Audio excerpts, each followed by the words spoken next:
GT Radio. Experience ultra high performance. These are my race treads for when the road ends. These are my race treads for shredding the slopes. These are my race treads for setting the hook. Racetreads.com. Tires for every adventure. Link ECU, let's get it. We got the spiciest K-Series built. Supercharged Ford Eliminator engine. Oh, good old SR20. Blink Monsoon is so rowdy. Naturally aspirated, 1,000 horsepower, LS-based engine. And then we're going to add nitrous on top of it. Running an S54 controlled by Link ECU. Link direct injection EcoBoost Fox body. I actually put an FA24 in it. B58, E46, Link ECU. No matter what engine you have, it's stock K24 or it's a 1,000-wheel 2J, Link ECU all day. Looking for what comes next? For that moment when everything finally... 1 minute!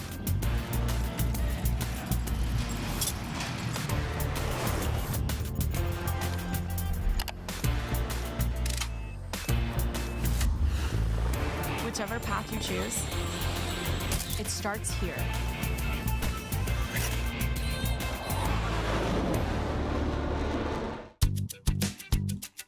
Need a little help?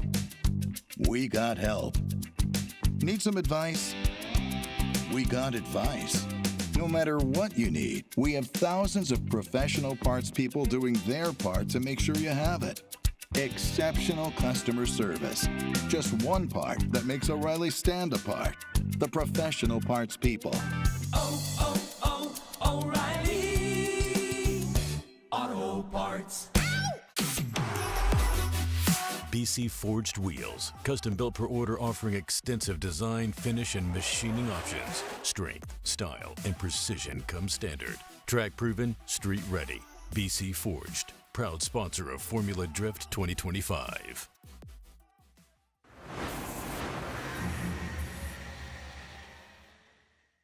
Welcome to Taco Bell. What can I get started for you? I'd like a 10-piece crispy chicken nuggets, please, and a Rockstar Energy Refresca. Pull ahead to the pickup window and try not to leave a trail this time.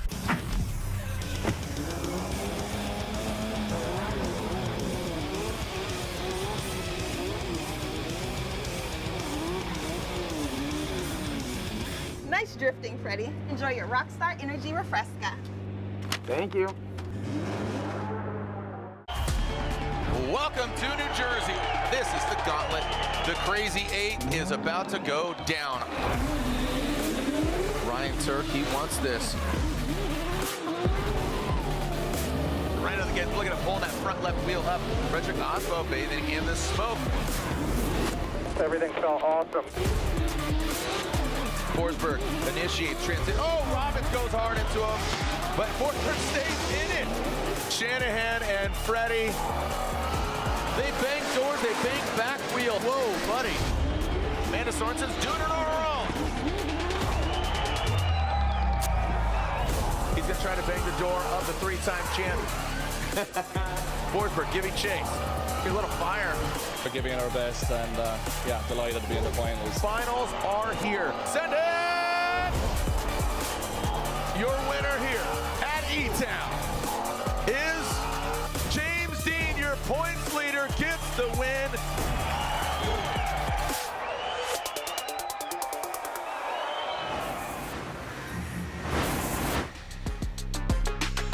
Welcome, everybody. Here's your Rockstar Alfresco right here. We're talking about E-Town, baby. Englishtown playing host to, right now, round 2 of the Link Engine Management PROSPEC Championship, Old Bridge Township Raceway Park, a.k.a.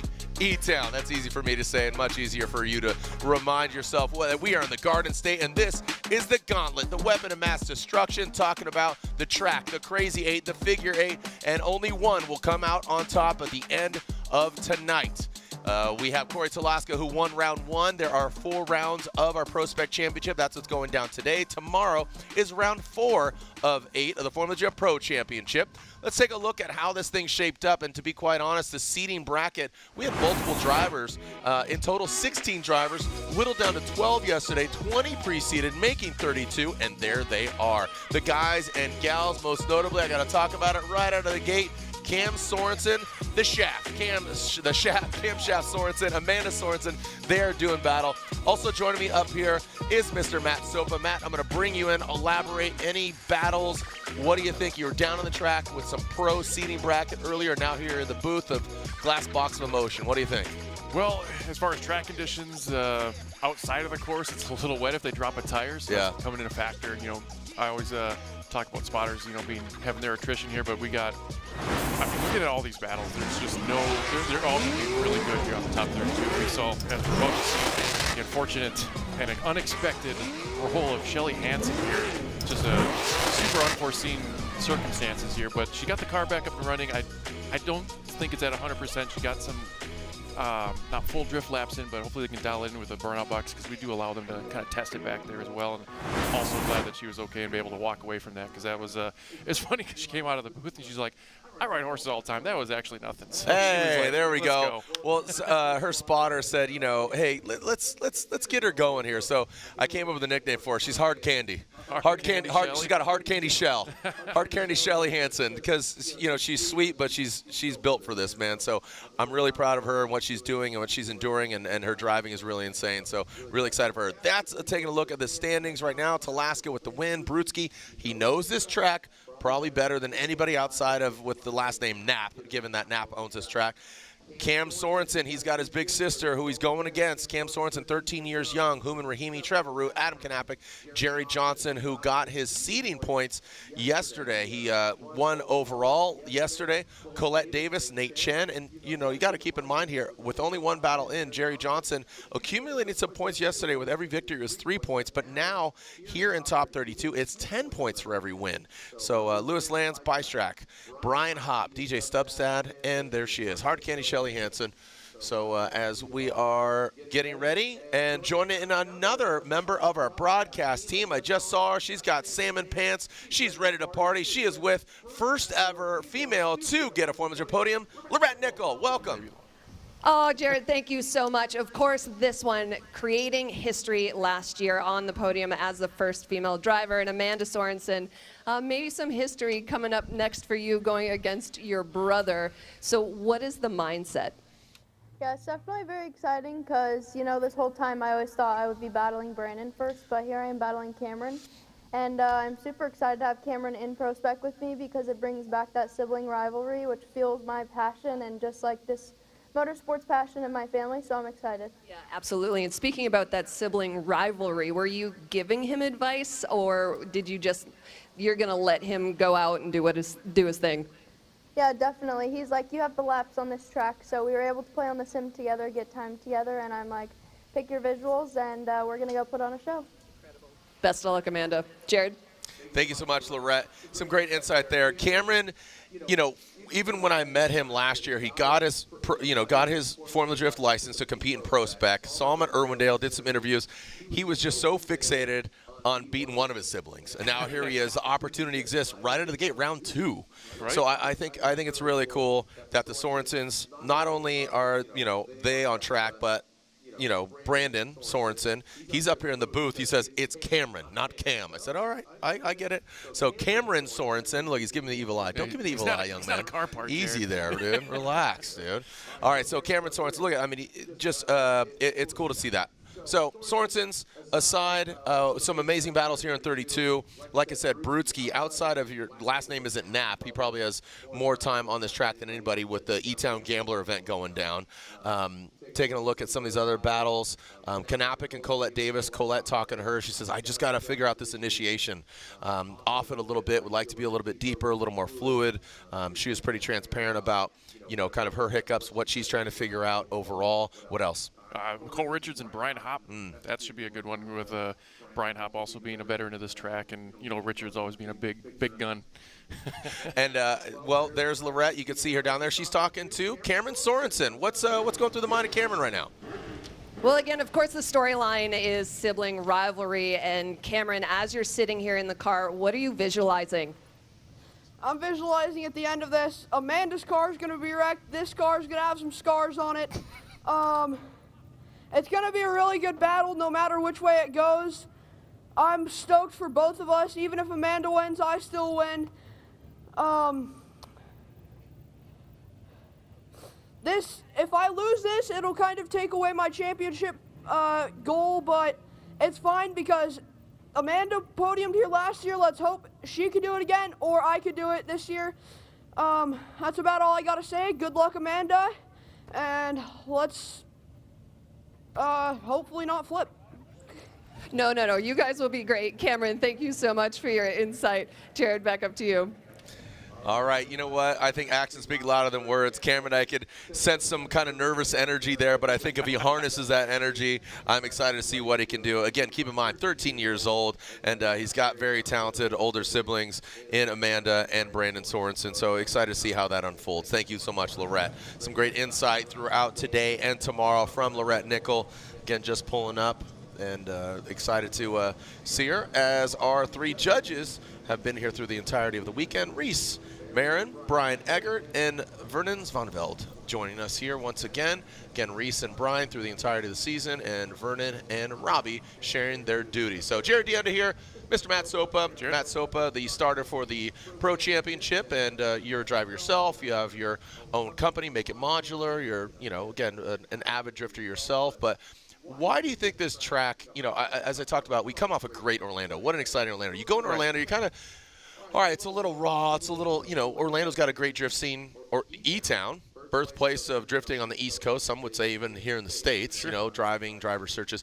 Why do you think this track is so treacherous for these drivers? It's flat. It's, sweeping turns. But why do you think so much calamity and so much carnage goes down here?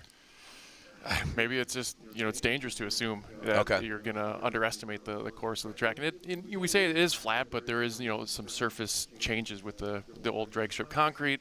And then you're going, full ham sandwich, and then you have to transition as late as you can. And there's walls on just about every corner here, besides the long sweeper, of course. But yeah, it's never take a competitor or a track for advantage.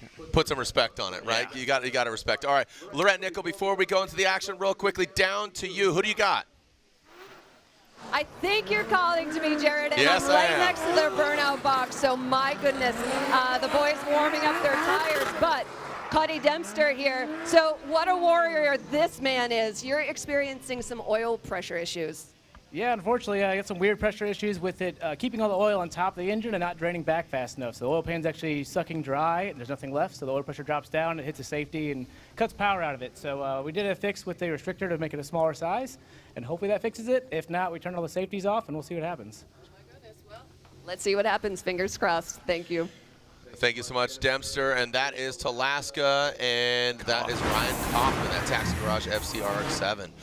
There are the stats, there are the numbers, the locations, the vehicles, all of it, so fairly equally matched. And of course, this being the Link Engine Management ProSpec Championship, everybody's running Link Engine Management. They're all running GT radios. So here we are, first battle of top 32, E-Town, Raceway Park. Talaska will lead, being the winner at round 1 of our ProSpec Championship. Here we go. Talaska out of the chicane, and we got a clean start. Talaska in that red BMW. Kaufman chasing him down in the outside zone. Talaska, quick little yank of the handbrake into that first outside zone. Down to the second. Kaufman chases him down into that second long. Look at that, very smooth by Talaska. I'll tell you, just the posturing of Talaska this season seems to be really dialed, very fixated, still having fun, but just has a good energy about him and a good way. Look at that. I mean, placement of that car was really spot on, and I think it gave Kaufman a real good advantage. That's what the theme was from round 1 in Long Beach. If you have a good lead run, you have a good chase run. Let's look at it again. Yeah, this is one big reason why Talaska won in Atlanta here. Look at it, fully filling out that zone. Kaufman doing a good job of hanging in the picture here as Talaska does a really smooth job on this outer here. Hardly any wavering. You see a little bit in the chase position from Kaufman here as they get across the inner clip. Nice, beautiful. Anticipated that transition a little too much, got in front of the pocket. Kaufman makes a correction to put the car back in place, but does lose some ground in that chase position through outer zone 3. So he's got a little ground to make up for in the lead position to try and kind of make, show him up, but Talaska can also chase him down just as well. So he's got some work ahead of him. Yeah, so Kaufman will now lead. I couldn't agree with you more. As good as it is getting that clean air, this is where you get the win. The chase is where it gets done here as Kaufman initiates. Dips that back left in. Talaska kind of tiptoeing his way up to it. Doesn't exactly commit full on. Kaufman sets it into that outside zone. And Talaska, you can see just maybe a little trepidatious here. Now going to the last outside zone. Kaufman throws it in. Talaska, like I said, just you could see kind of reeling back a little bit. Yeah. Maybe a bit gun shy. Didn't seem like he was too aggressive. Didn't want to overcook it. Didn't want to get to the side of Kaufman.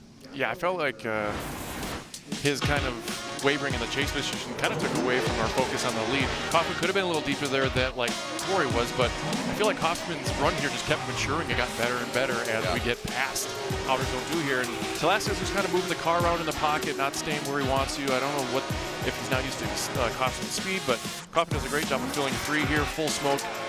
Talaska, he's in the frame, he's in the picture, he's chasing, but it needed to be a little like a car width closer there to be really outstanding. So another look here from our Air Force replay from the drone in the sky.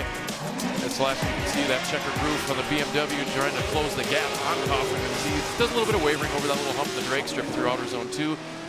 Decent position here through that inner clip, and Talaska needed to really attack there a little sooner, a little faster to really kind of put a bow on his chase. Because to be honest, Jared, I didn't feel wowed in that chase position from Talaska. I expected a little more from him being a podium and his attrition here in PROSPEC. But yeah, I think maybe what you can learn by looking at past champions is peaking at the right time. You can't win the event in 32. Here's the first battle. Maybe Kaufman and him didn't get a lot of track time together.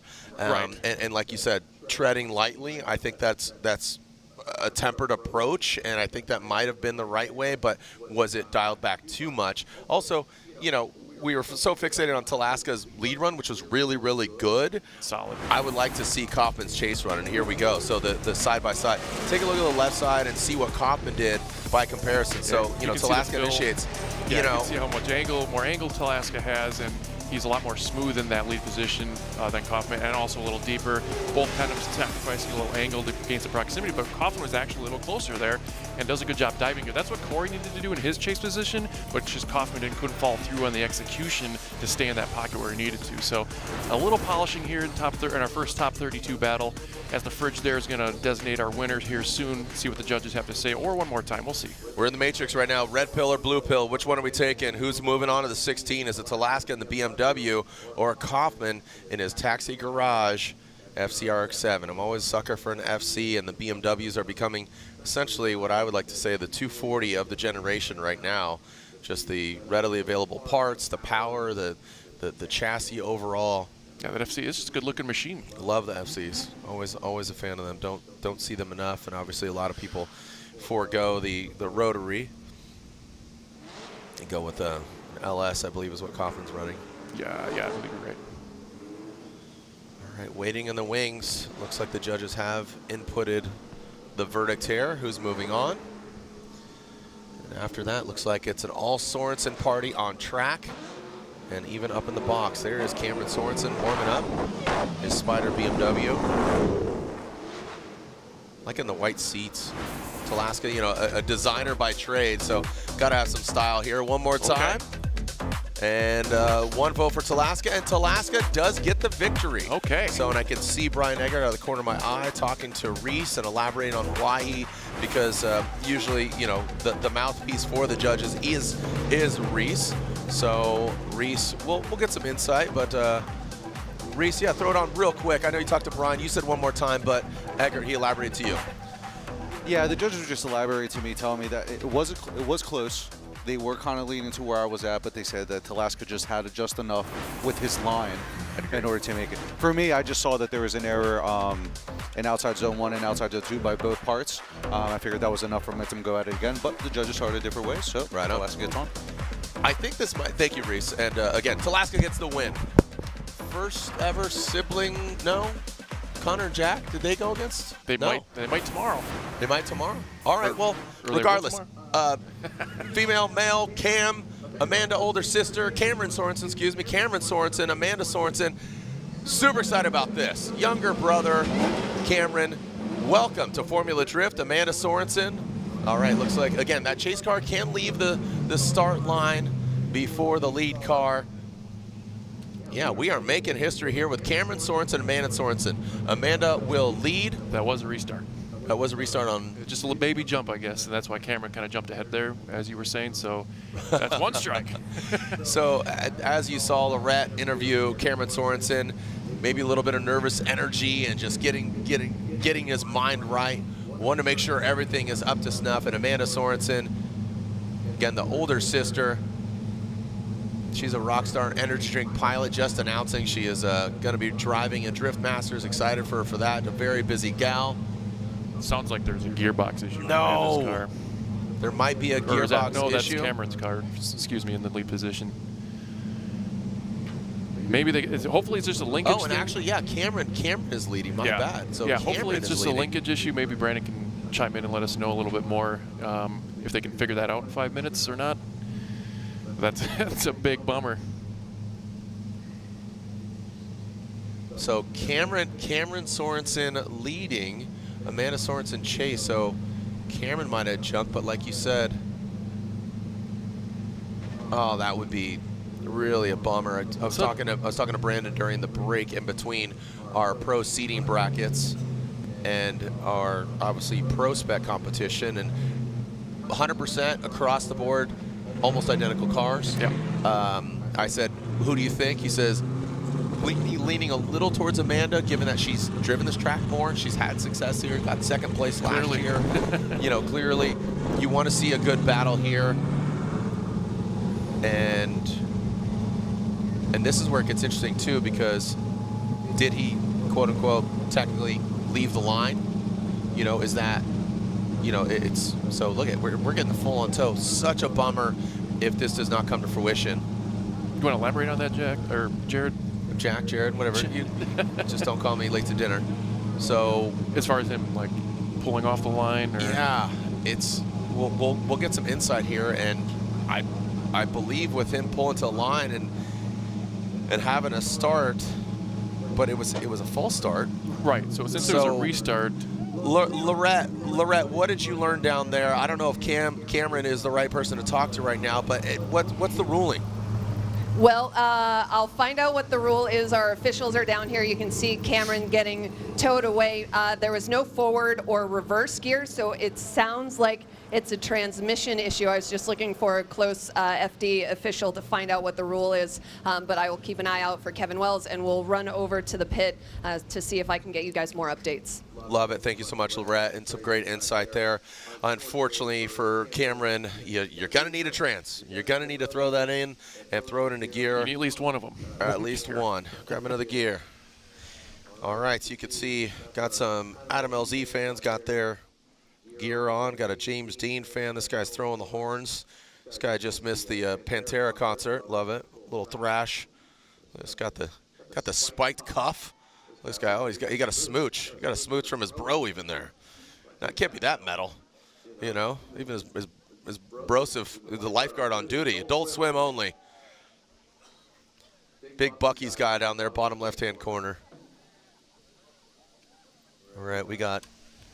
Yeah, that's going to be interesting here, because I see our race control, Chris Uhl, kind of probably talking to Kevin Wells here on, it was a restart, and so the official attempt to run hasn't been started. You know what I mean? So I think that might have been a blessing. So if they came back, then it would still be on run one, and I believe. I would like that. Yeah. I would. You know, obviously, selfishly, I want to see them run a clean, good battle with proper equipment. Who would? Cameron's car goes back. They fix whatever happens. He used the competition timeout. We see Cameron and Amanda go against each other in its entirety, run one, run two. Yes. I think that would be an ideal scenario. And to that point, didn't want to speculate, wanted to get definitive answers, ruling, going to the judges, and going to not even the judges, but to the actual officials and taking a look at the rule book. So I'm thinking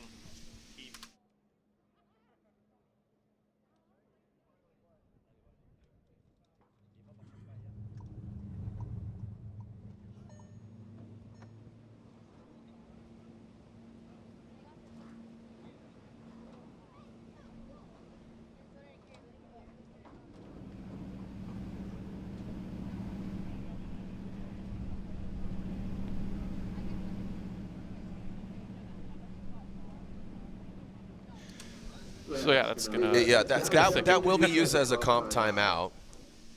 A competition timeout is where a driver can utilize a 5-minute allotment to get hands on the car and work on it. So Cameron's car is back in the pits.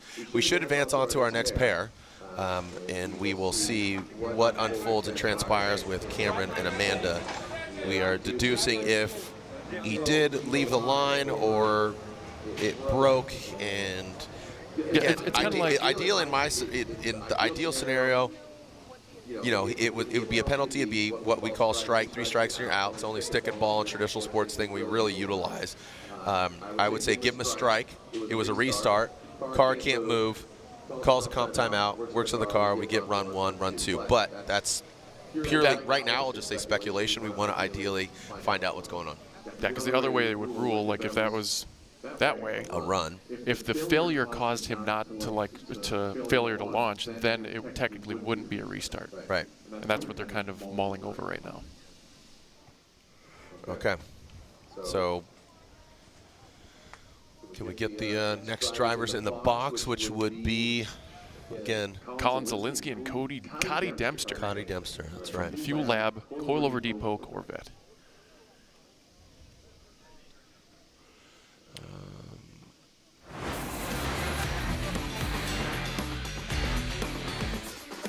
And there we are taking a look.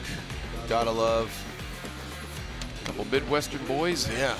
Cody Dempster, he was talking about his car, getting his all set up, getting it right. He's talking about some hiccups there with Lorette.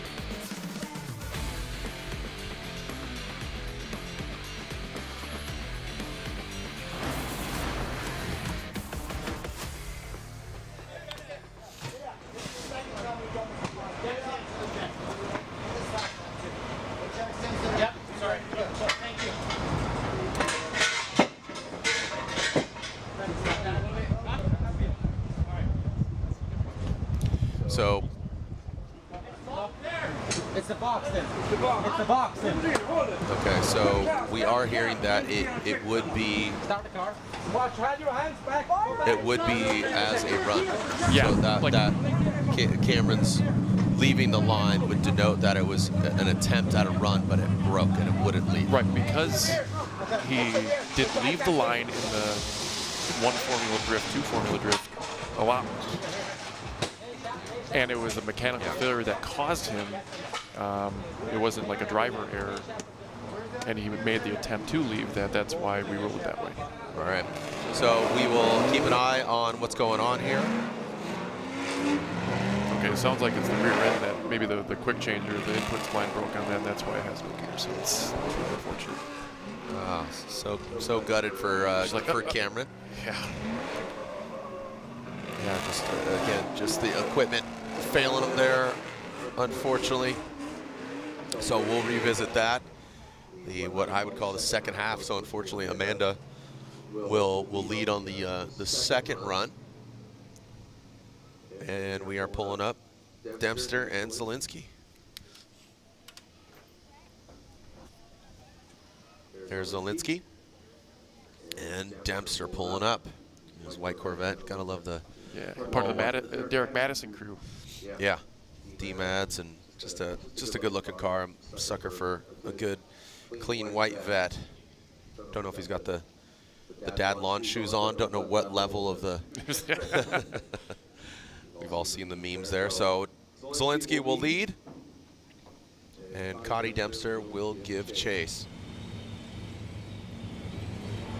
What would to be our third battle? We'll revisit the Sorenson sibling rivalry in just a moment. Find out what happens and what transpires. Love that iconic backdrop there of the Raceway Park. You know, it's the drag cars were there staged. You kind of see that behind. Now they shoot from underneath the suites here at E-Town, and looks like setting up. Here we go. Back to the action. Zielinski and Dempster. Got a clean start. Let's see how they handle initiating into the outside zone 1. Dempster backed up quite a bit. Looks like the problems are just that, more problematic. Dempster very shallow onto outside zone 2. Zielinski, the fitment vehicle, brings it in very properly, making it look very easy in this S chassis into the last outside zone. And Zielinski puts it in, and Dempster, unfortunately, having some major issues there. Taking a look at Cameron inside of his cockpit.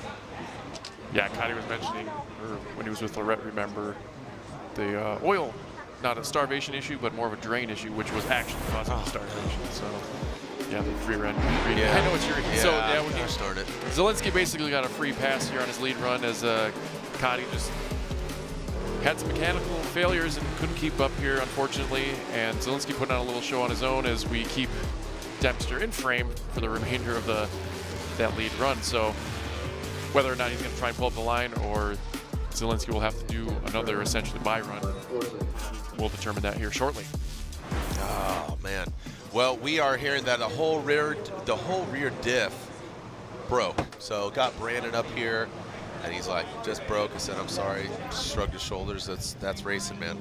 Yeah, I mean, it just goes to show, like, you know, I'm sure you remember when we first went to quick changes in FD and like how that was the end-all be-all, and now we're breaking these things that were supposed to be bulletproof, essentially.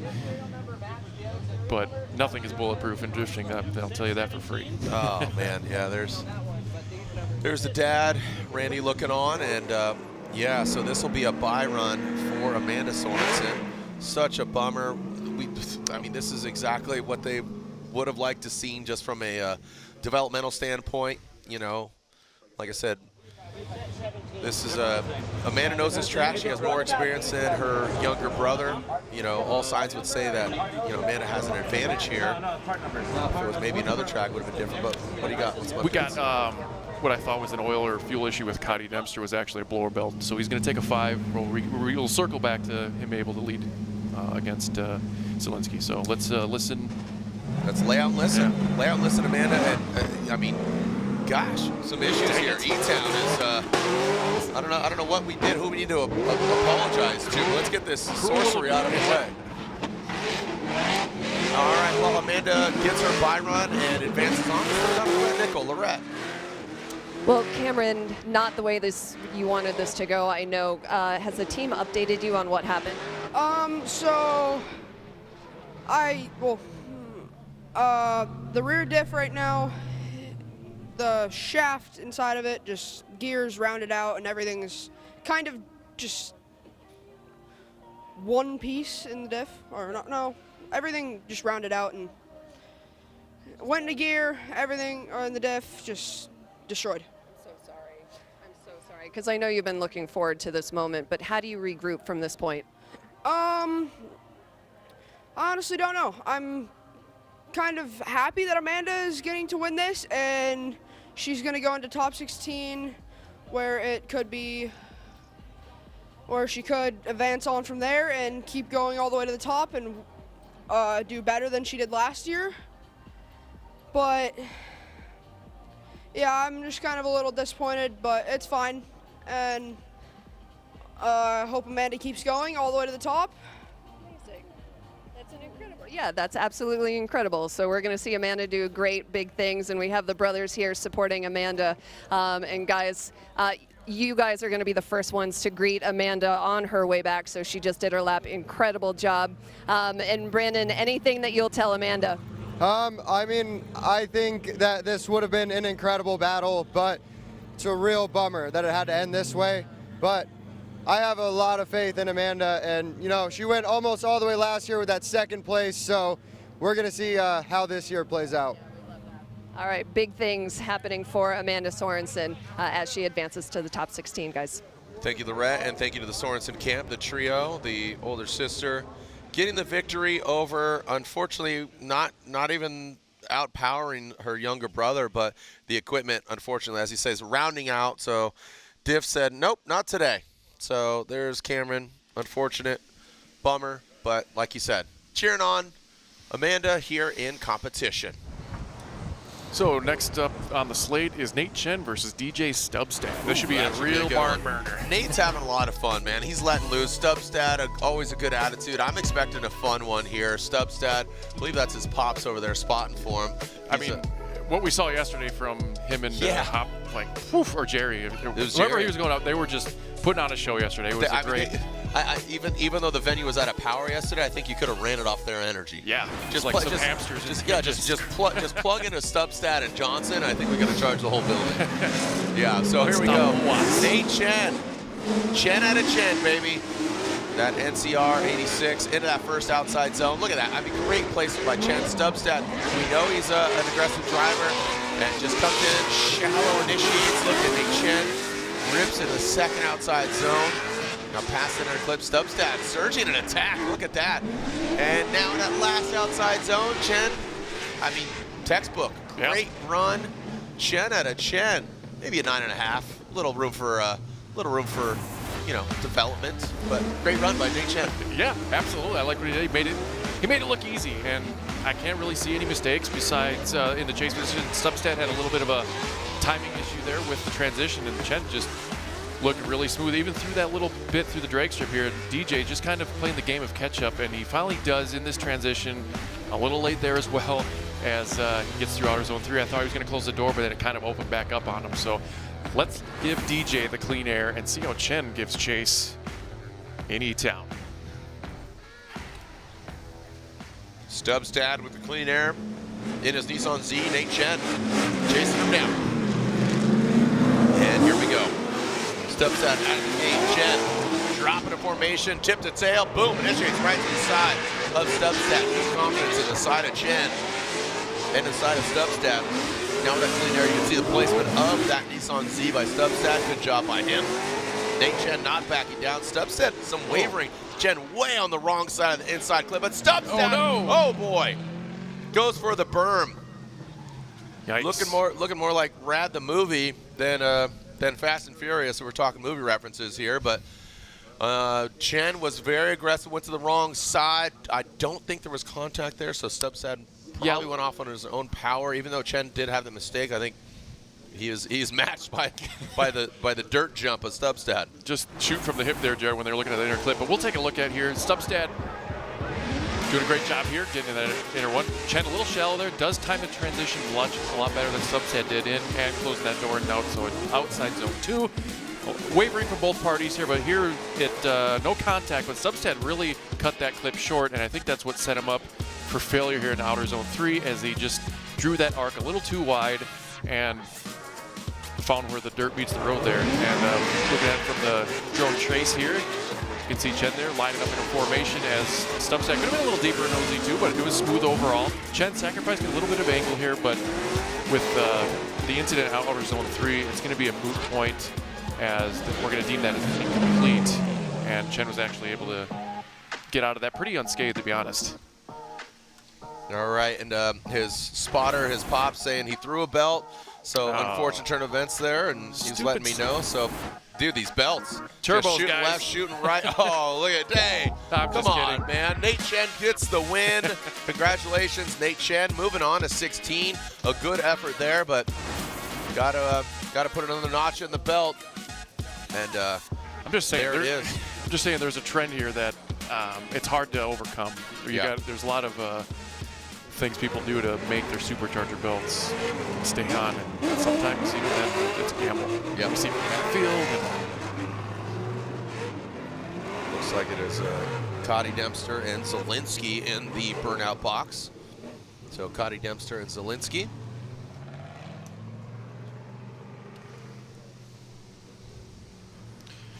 All right, let's revisit the second half of this battle. We talked about Cody throwing, again, belts seem to be the theme here.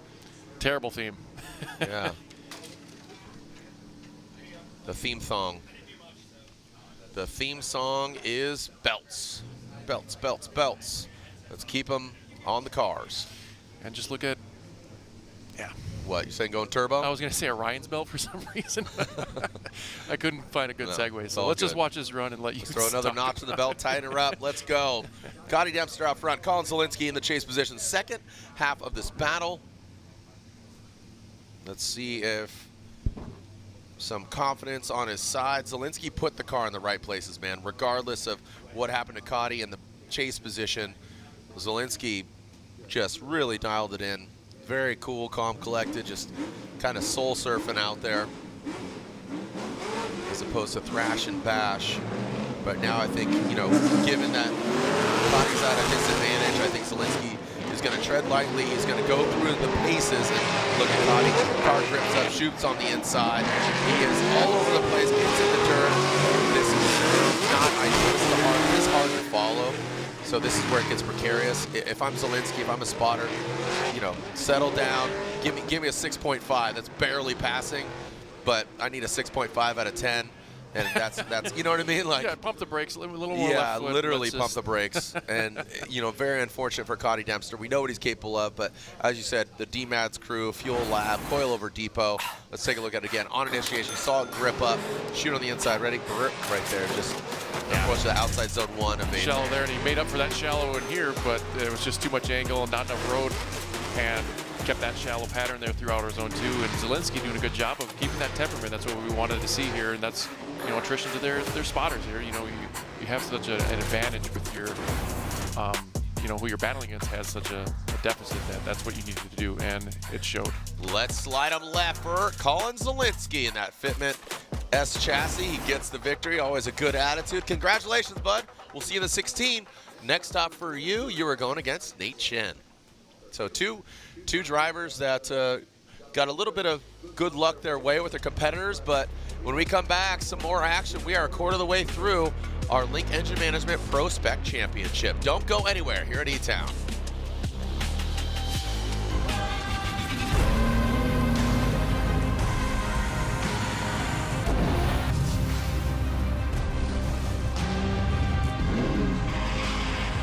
Racetreads.com. Tires for every adventure.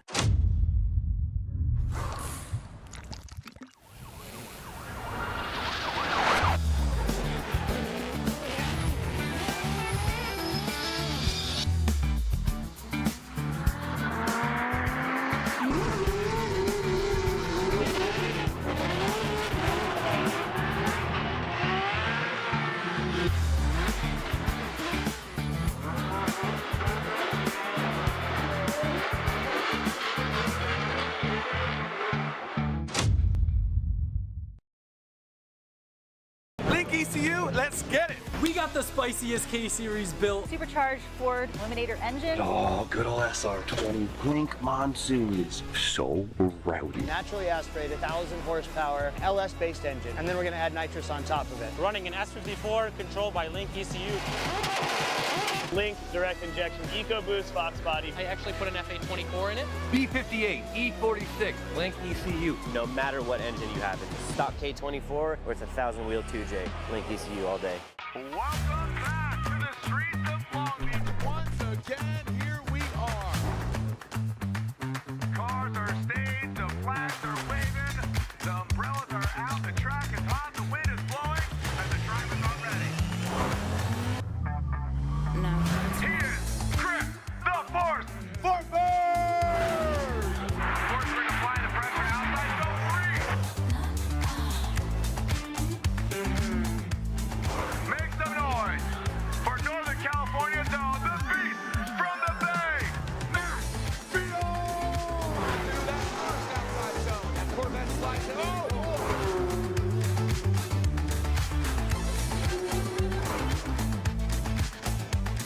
You know him, you love him, Mr. Adam LZ! Look at Adam LZ in his BMW.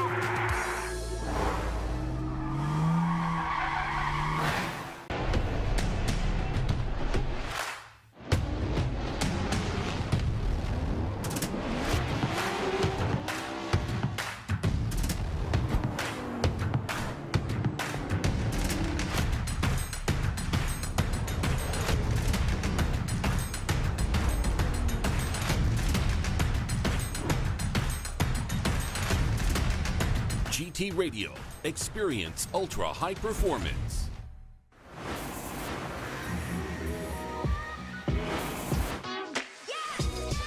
All right, we're coming back here as our field fan here is checking out his little RC car, that Borla shirt.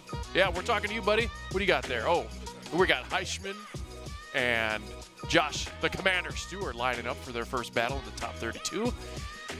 Got an LS-powered Mustang in that new Edge, and, of course, that Corvette. It ain't no hybrid. It's got an LS under the hood, too, supercharged. I believe just nitrous. I can't remember, but Josh, the Commander Stuart's the pilot of that Corvette, and Adam Heishman's in that Mustang giving chase. All right, thank you, Matt. Got cars of all sizes. Like you said, the RC car, a little cab over. Josh Stewart, Adam Heishman. Here we go. Stewart demands that respect. Stand and deliver. Here we go. Stewart Then the Corvette. He is swinging that thing all over the place. Taps the wall.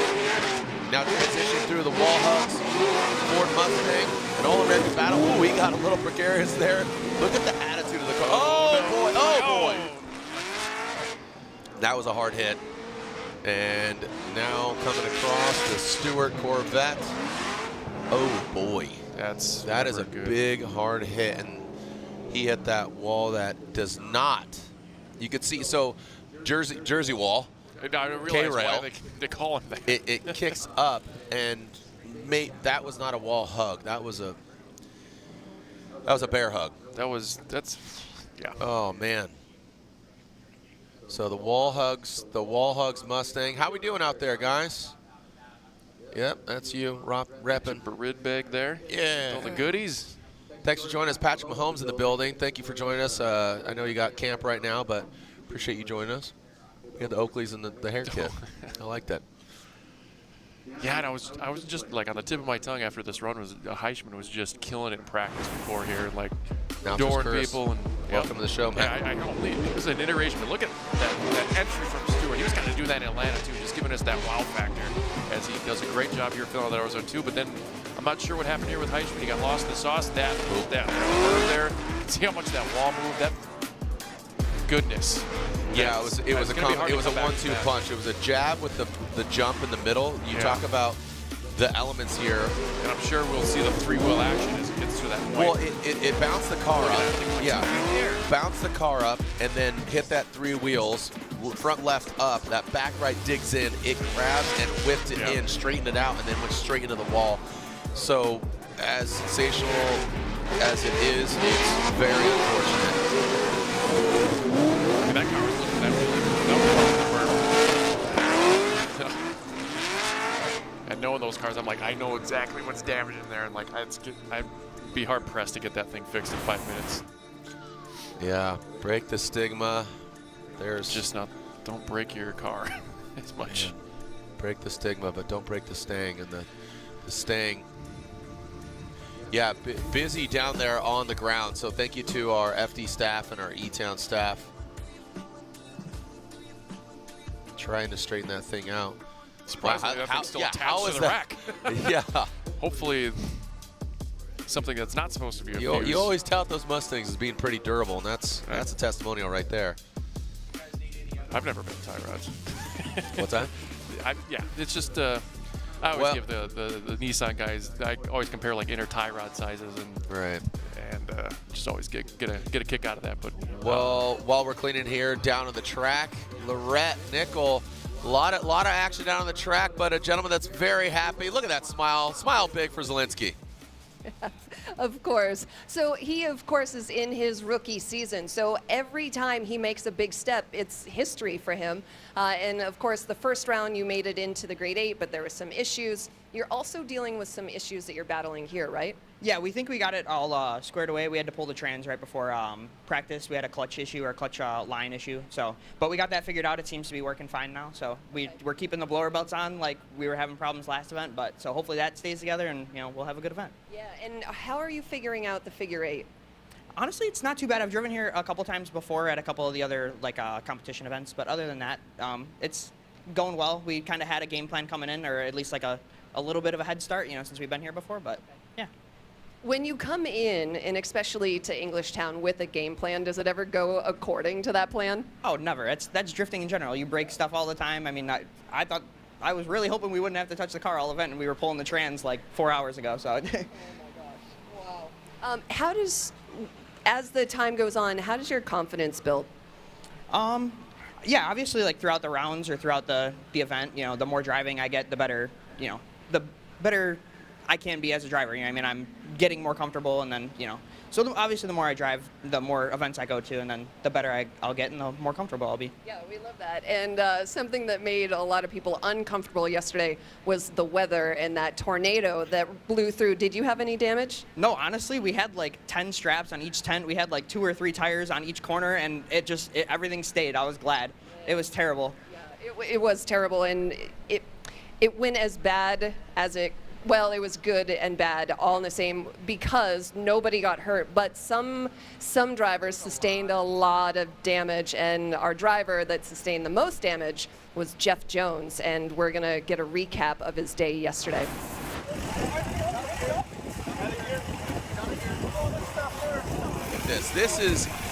This I would say, outside of, a little personal injury, this was a big injury to Jeff Jones. But Matt, we all saw this unfold. The weather was gnarly, but I'll tell you what, the camaraderie, the homies, look at all our guys. All hands on deck. One, getting the car out, and then the work began. I thought this car was written off. Not like totally. Not today. But nope. Jeff Jones, the Formula Drift family, Kevin Wells even, again, competition director, saw James Dean, some of the RTR camp. They put it into one of the garages here. Knapp family, who owns it, opened their garage and started working on it.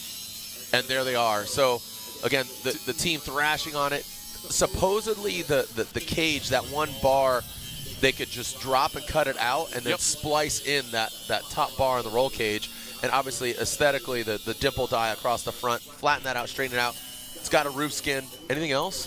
Yeah, because that bent piece that the tree, did the most damage to, and the dashboard, is actually part of the factory sheet metal. Right. So that's not like a gusset. That's a safety thing because there's actually a bar that goes across the top of the windshield. So according to Kevin, the A pillars were great, and that was very important there. They didn't have to do much cage work. The roof is carbon. That actually didn't even look like it got hit by a tree. Right. It just went right back. Does say Big Drift Energy on it, so I think it withstood because of and look again, there's Kevin Wells, who obviously star of Kevin's Corners perspective of the chest cam down on the pit, and the biggest wrench you could find. We need a bigger wrench. There's Haley's team. Those guys are home. Everyone's a homie, but yeah, race hammers.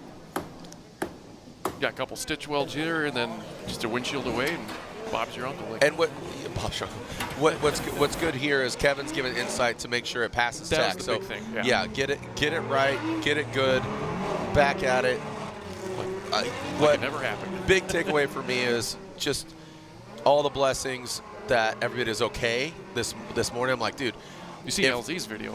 Yeah, LZ got smacked in the face with a tree. Ken Marshall, who works with Dylan Hughes' team, it really showed the devastation of what went down in the pits. Haley almost flew away. There they are working on the car. Roman, his wife, almost took sail like Mary Poppins. Odie's team, Justin Pollock, who's spotting for him, and Amy, his wife, almost got taken out by a concrete brick that is literally probably 20 by 20 by 20 concrete cube. Insane. 2 of them went in the air. Right. So just showing you the magnitude of the storm and the speed of the weather, side-by-sides were across the parking lot. It was absolutely insane. One of the most insane storms I've ever seen. Take Formula Drift out of it, but top 3, maybe top number 1 devastation of weather at a track. St. Louis, that's the 3rd time we've had to delay something over 21 plus years, and it was pretty tough. But again, all that aside, glad everybody's okay for the most part. Yeah. It's stuff. It can get fixed. Glad everybody's okay. Moving on to the battles. Lewis Lanz, Alex Jagger. Alex, I know he's got his baby and his wife cheering him on in that chase position. And Lanz here in that Zex Corvette. Look at good attitude of the vehicle. Alex knows this course. And he spins out on transition. And we'll have to take a look here as Lanz continues on. And looked like Jagger pushed a little hard, overspun, overcooked it, and Lanz finishes out the rest of the course.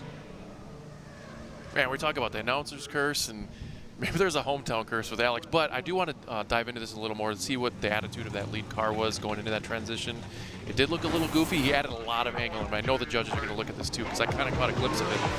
Good job by Lanz here.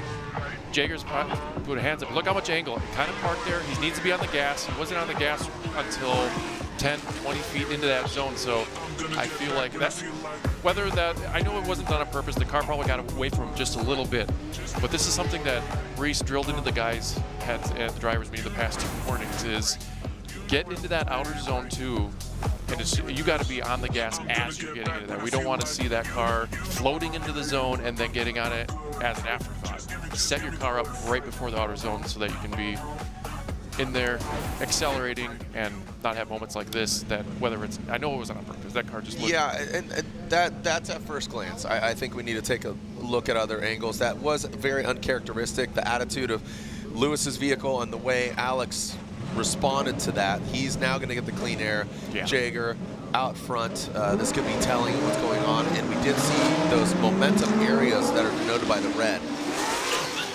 Here we go, Jagger out front in that steel at race treads. Nissan Z coming through the transition, and you know, that transition, that second outside zone, that allows Lanz right there. Just get in that pocket. Here comes Jagger past that inside clip. Now transition that last outside zone. And there goes Jagger across the finish line. So again, that transition, it seemed that Jagger was even a little hesitant as well in that transition. Yeah, a little bit. Right? Sometimes, like you said, this hometown course, he knows it. Maybe he just get too comfortable or even too nervous about it. Exactly. He may have been shooken up because he spun out and he couldn't like quite deduce, you know, in that short amount of time between run 1 and 2 that maybe it was a mistake on the lead driver. You know, you get inside your head, so now it shows in his driving, and I was kind of thinking that on the live action here. So I feel like he wasn't as aggressive as we usually see from Alex on the front. So he did a great job filling zones. He checked all the boxes, but will it be enough with that mistake? The judges are going to have to deduce that, but let's take a look at Lanz. Set himself up for angle and kind of bit him there as he did a really good job of transitioning and closing the door here. Now we're zone 2, as we can see in the Air Force drone replay as Alex pours out the smoke here, getting through there. Lanz takes a little bite out of that inner clip as we get in outer zone 3 and kind of loses some real estate, cut the corner, cut some angle to get some proximity, but couldn't quite close the door before the finish line. All right, let's see what the verdict is. There's Lanz. This looks like a video game right there. All right, Lanz and Jagger. Looks like Jagger gets 1, gets 2, and Reese, if you could throw your headset on there and we could elaborate with you. You know, taking a look at that first run, Jagger maybe a little bit of jitters there, but it was unanimous. Yeah, I mean, I think you guys touched on it a little bit. The main thing in this particular battle, the one thing that definitely stuck out was when Lanz went into outside zone 2. You could see he rotated a bit too much to angle. There was a pause after he went into outside zone 2, stopped lighting off. Jagger came in, and then we had the incident right there. So because of that, we're putting that on Lanz, and Jagger ends up getting the win on that one. So we were asking for fluidity, and that's what we didn't get in the lead from Lanz. So Lanz impeded on Jagger's line. It was the V. It wasn't a clean sweep. He kind of went in and bounced out. He went in, got into the zone, did light off for a second, and then we saw him stop. And then I think it's because he had too much angle, and then he tried to rotate back out, tried to get back on throttle again, but by that time, the damage was done, and Jagger gets the win. And momentum zones. That was that area, but the line, you know, again, that red. As Josh Stewart goes with his buy run real quick, this is a good opportunity to wrap out with you, but unfortunately, Heishman is out, unable to fix his car, so Stewart takes his buy run. But elaborate more on momentum zones and what you guys are looking for.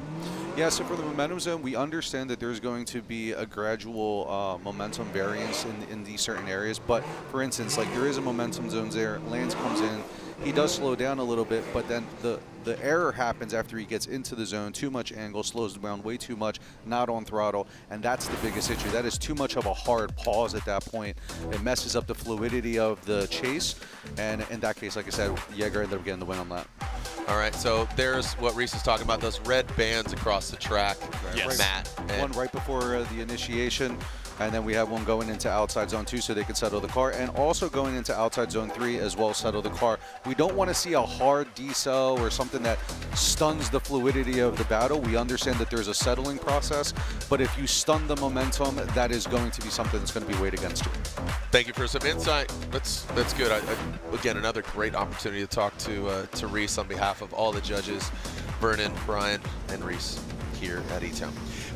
And again, Josh Stewart, buy run there. Unfortunately, Heishman is knocked out. That wall hugs. Ford Mustang got into it. Just squeezed it too hard. Wall mosh pitted that thing as opposed to a hug. That was nothing cute about that. Rahimi, and this is Mr. Boss, like a boss, Alan Boss. And I'm only human. First time seeing him this weekend out here as Boss earned his spot. He yeet fleeted yesterday for sure as Rahimi into that second outside zone. And let's see this transition from Rahimi. Boom, right there and good fluidity. And talking about that momentum area, he comes in and just definitely V's out of it instead of U's into that last outside zone, but both them keeping it clean. Yeah, Heishman kind of let us know he had a little bit of a fuel issue before coming up for this battle. So if you were seeing him come shallow, that may or may not be the reason. So we can see him, like I said, a little shallow there, but I felt like if he just kind of offset the car there, it would have been okay. Outer zone 2, a little bit of the same story. He does get a tire or two in there. Boss is still in the frame here, trying to do his best, keeping that Z on top of that other Z. And does a decent job of mimicking that transition. But Heishman comes out of there just a little too early for my liking as to fill that zone up to the finish line. So let's give Alan Boss that bumperless Z some fresh air and see what we do here. We love you, and we love Lean pins. Look at that. Look at that Lean collection on his bag. He's got the Lean Custom shirt. Shout out to Hansel and the Lean Customs team. Dropping some FD pins every stop, so be sure to check them out. You said Heishman.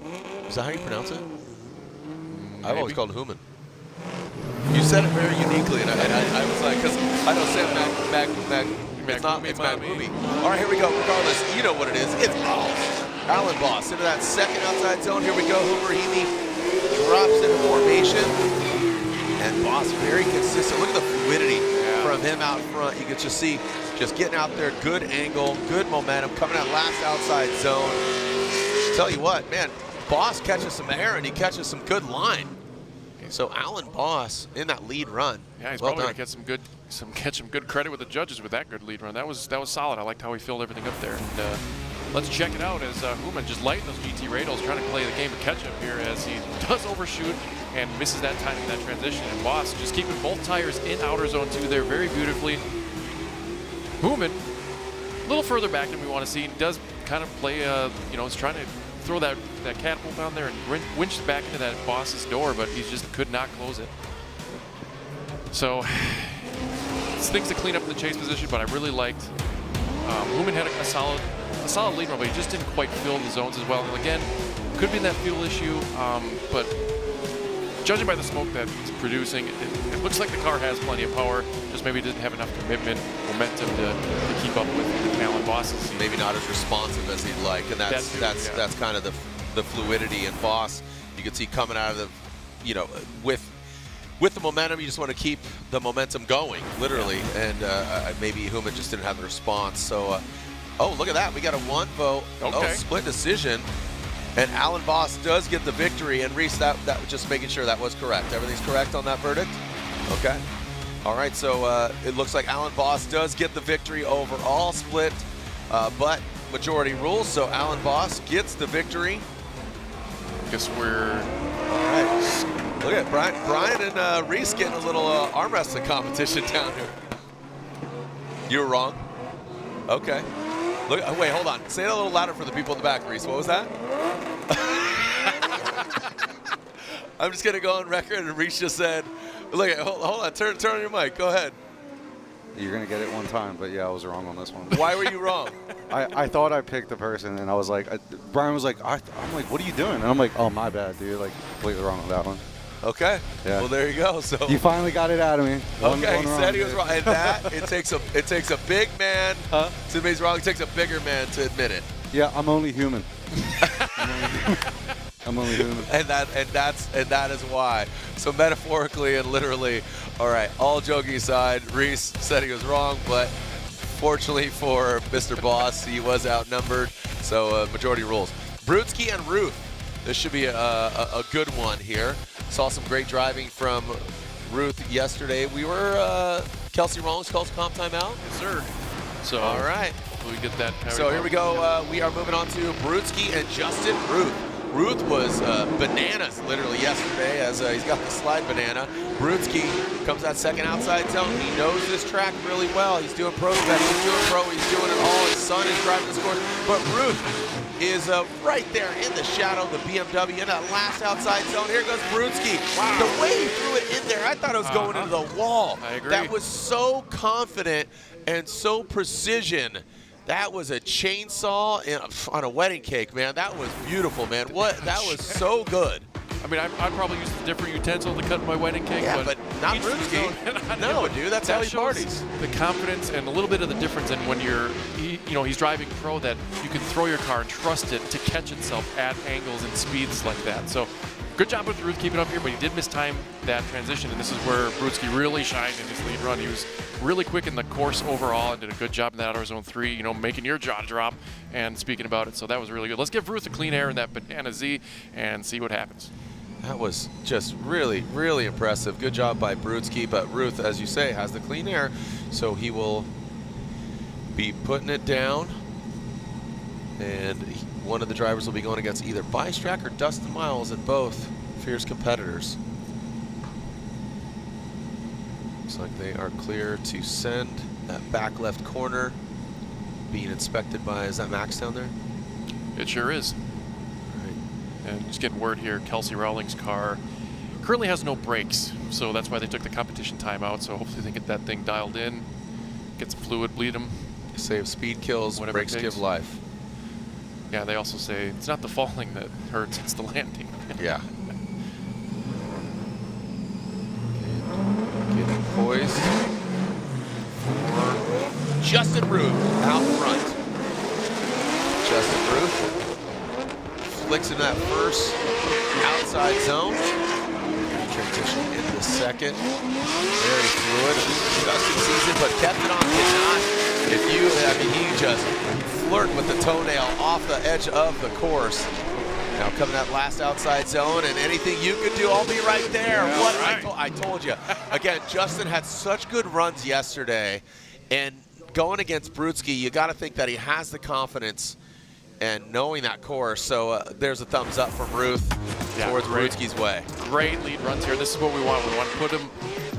We want to see these really good lead runs to give the chase driver an opportunity. Now, I felt like Brutzky missed his opportunity to really attack in that transition timing, but he does make up for it in that outer zone too. So we can see, and this is where the difference is here. Good mimic here. Brutzky closes the door and follows him right through the outer zone 3, just like he did in his lead run. He just did the same thing, but behind Ruth this time. So let's get another look at here in the sky as Brutzky gives chase to Ruth.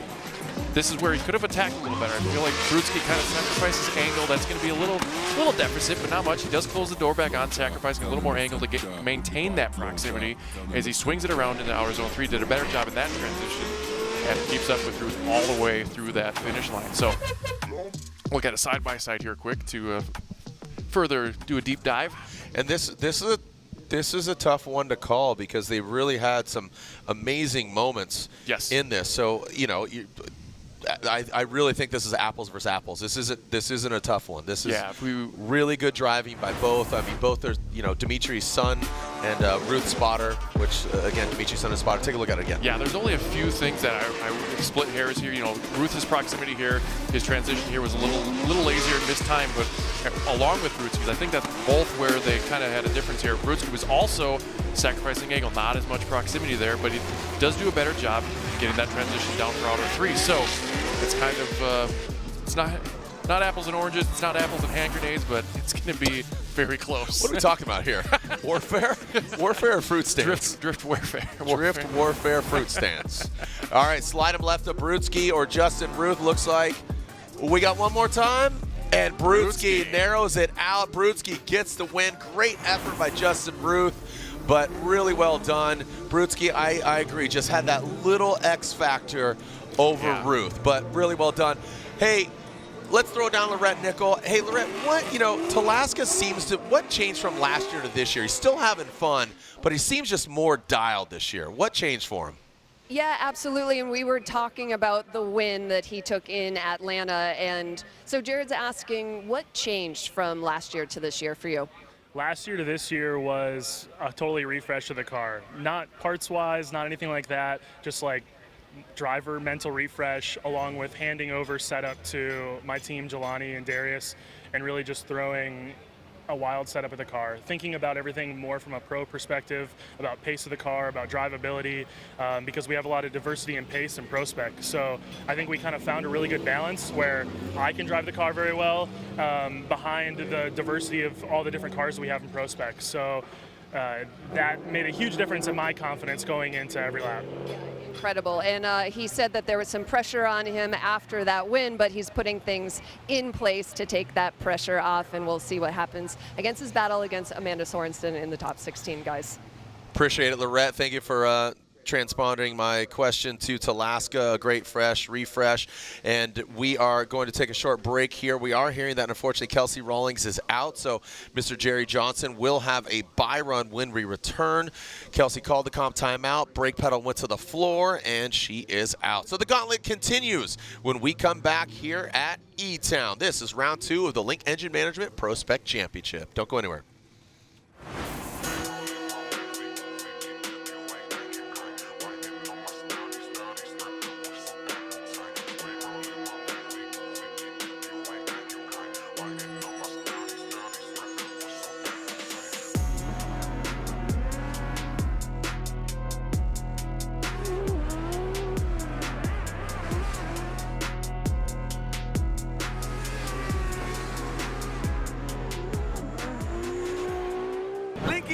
Let's get it. We got the spiciest K-Series built. Supercharged Ford Eliminator engine. Oh, good old SR20 Blink Monsoon is so rowdy. Naturally aspirated, 1,000 horsepower, LS-based engine. And then we're going to add nitrous on top of it. Running an S54 controlled by Link ECU.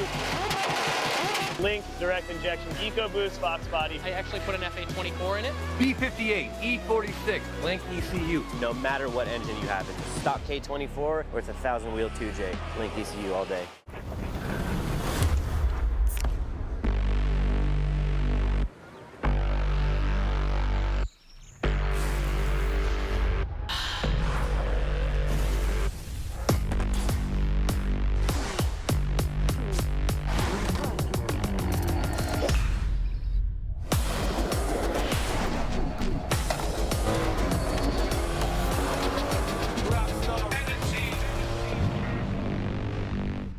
These are my race treads for going the distance.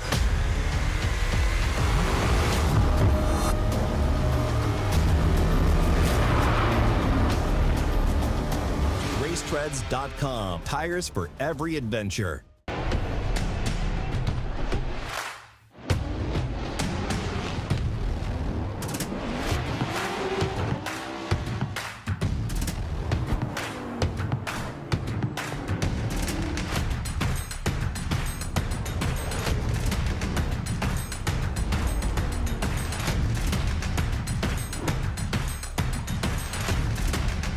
GT Radio. Experience ultra high performance.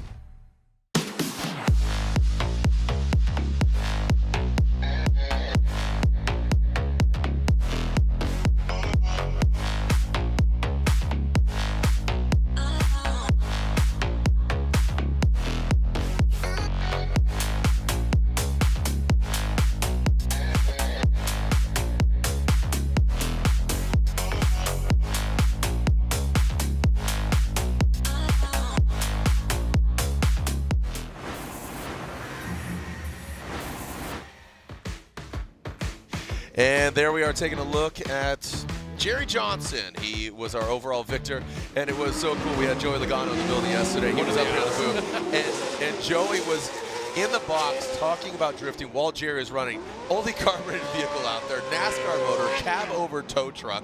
And then afterwards, when the storm was hitting, we had a bunch of drivers, James, Federico. Jerry was down there. He's like, bro, ledge, like bowed down to Joey. I was like, yo. He was announcing while you were running. He's like, no way. I was like, yeah. He's like, dude. I mean, Jerry was cloud 9 yesterday. Like to have this car, I mean, he gets out of the car. I don't think that car has a motor, just runs on Jerry. Like I said, you could have ran the whole venue on Jerry's energy yesterday. Him and his cats, crazy cat guy, Jerry Johnson does it. So speaking of good energy, I know she's a dog gal. She's an animal lover. Down to you, Lorette. Last 4 rounds of my career. I just asked him anything challenging, and he came back with an answer. But his baby Axel is here. His wife Shayna is up in the suites. This is a home track for you, right? Yeah, I grew up just about an hour and a half north of here, and I work only 20 minutes away. So this is literally home for me. You know, we get so much of my family, so much of my customers, even at my job. There's just so many friends. The whole vibe of this track I look forward to, like Monday, next week. Just because it's so cool. Everyone comes to town. We'll go get dinner with all of our friends and stuff like that. So it definitely has that home vibe. You know, I get to stay in my own bed too, which is pretty nice. Yeah, absolutely. Well, how do we obviously know how important this is to you, but how do we take that pressure off of you? So, I know, that's what everyone always asks. I've said this many times. I actually feel like the pressure at other rounds are higher because I usually have family that comes so far to see me at those rounds. Whereas here, you know, they don't really have to go that far if I get knocked out early. At least if they flew halfway across the country and I got knocked out early, then I feel really bad. No, don't feel bad. We have cars on track. Guys, back to you. Thank you so much. As Bystrack, while you guys were talking, you saw him go off, and now, holy cow, we lost a tire. We got Bystrack on course, and he is by the track. So you saw him go off, snow money. He is crawling off, tires everywhere, Ford Mustangs. Oh, we found the tire now. Wow. So as we were doing double duty there, some great insight there from Alex Jagger and the Bystrack Mustang. You saw him go off course on outside zone 2. He went 2 tires off. I'm sure that's where it probably debeated when then went to go transition in that inside clip. Saw the tire, left the chat. I was just like holding my breath, you know, with what happened with Shelly yesterday, and he was so far off. You're like, oof. Yep. Yeah, Shelly Hansen talking about that flip yesterday, but that back right corner, unfortunately, for Bystrack. That's, I believe he's going to retire. I didn't see any contact. I didn't see any contact, unfortunately, or you know, Dustin. So let's take a look at it again. Walk us through it, because again, they were conversing. Yeah, it was looking great until it wasn't. Here he entered outer zone 2, and the car just kept getting deeper. He had a little opportunity to reset there, but the car had other plans as it debeated right. I think it was right there, and the tire transition completely disassembled itself, and that was all she wrote for Bystrack. So it looked very independent, so that means he's going to have to retire that car. Right there, you can see the attitude. Look at right there. Ready and boom. Yeah, that leading back right on that second outside zone where it went dirt to asphalt. I'm sure that was really smooth. Yeah, sure. And it punched it off, and then just transitioning, it was easy for it to leave. Yeah, and, you know, we run a spec tire here, and it's a pretty small sidewall on the 255s, so there's not much, you know, means to recover there, so that kind of adds a barrier to save that from happening, especially with some of these guys are a really low tire wear. Ouch.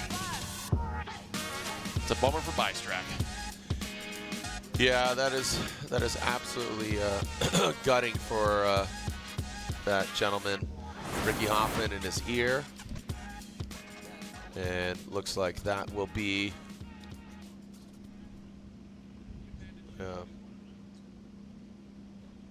yeah, unfortunately, it was under his own power.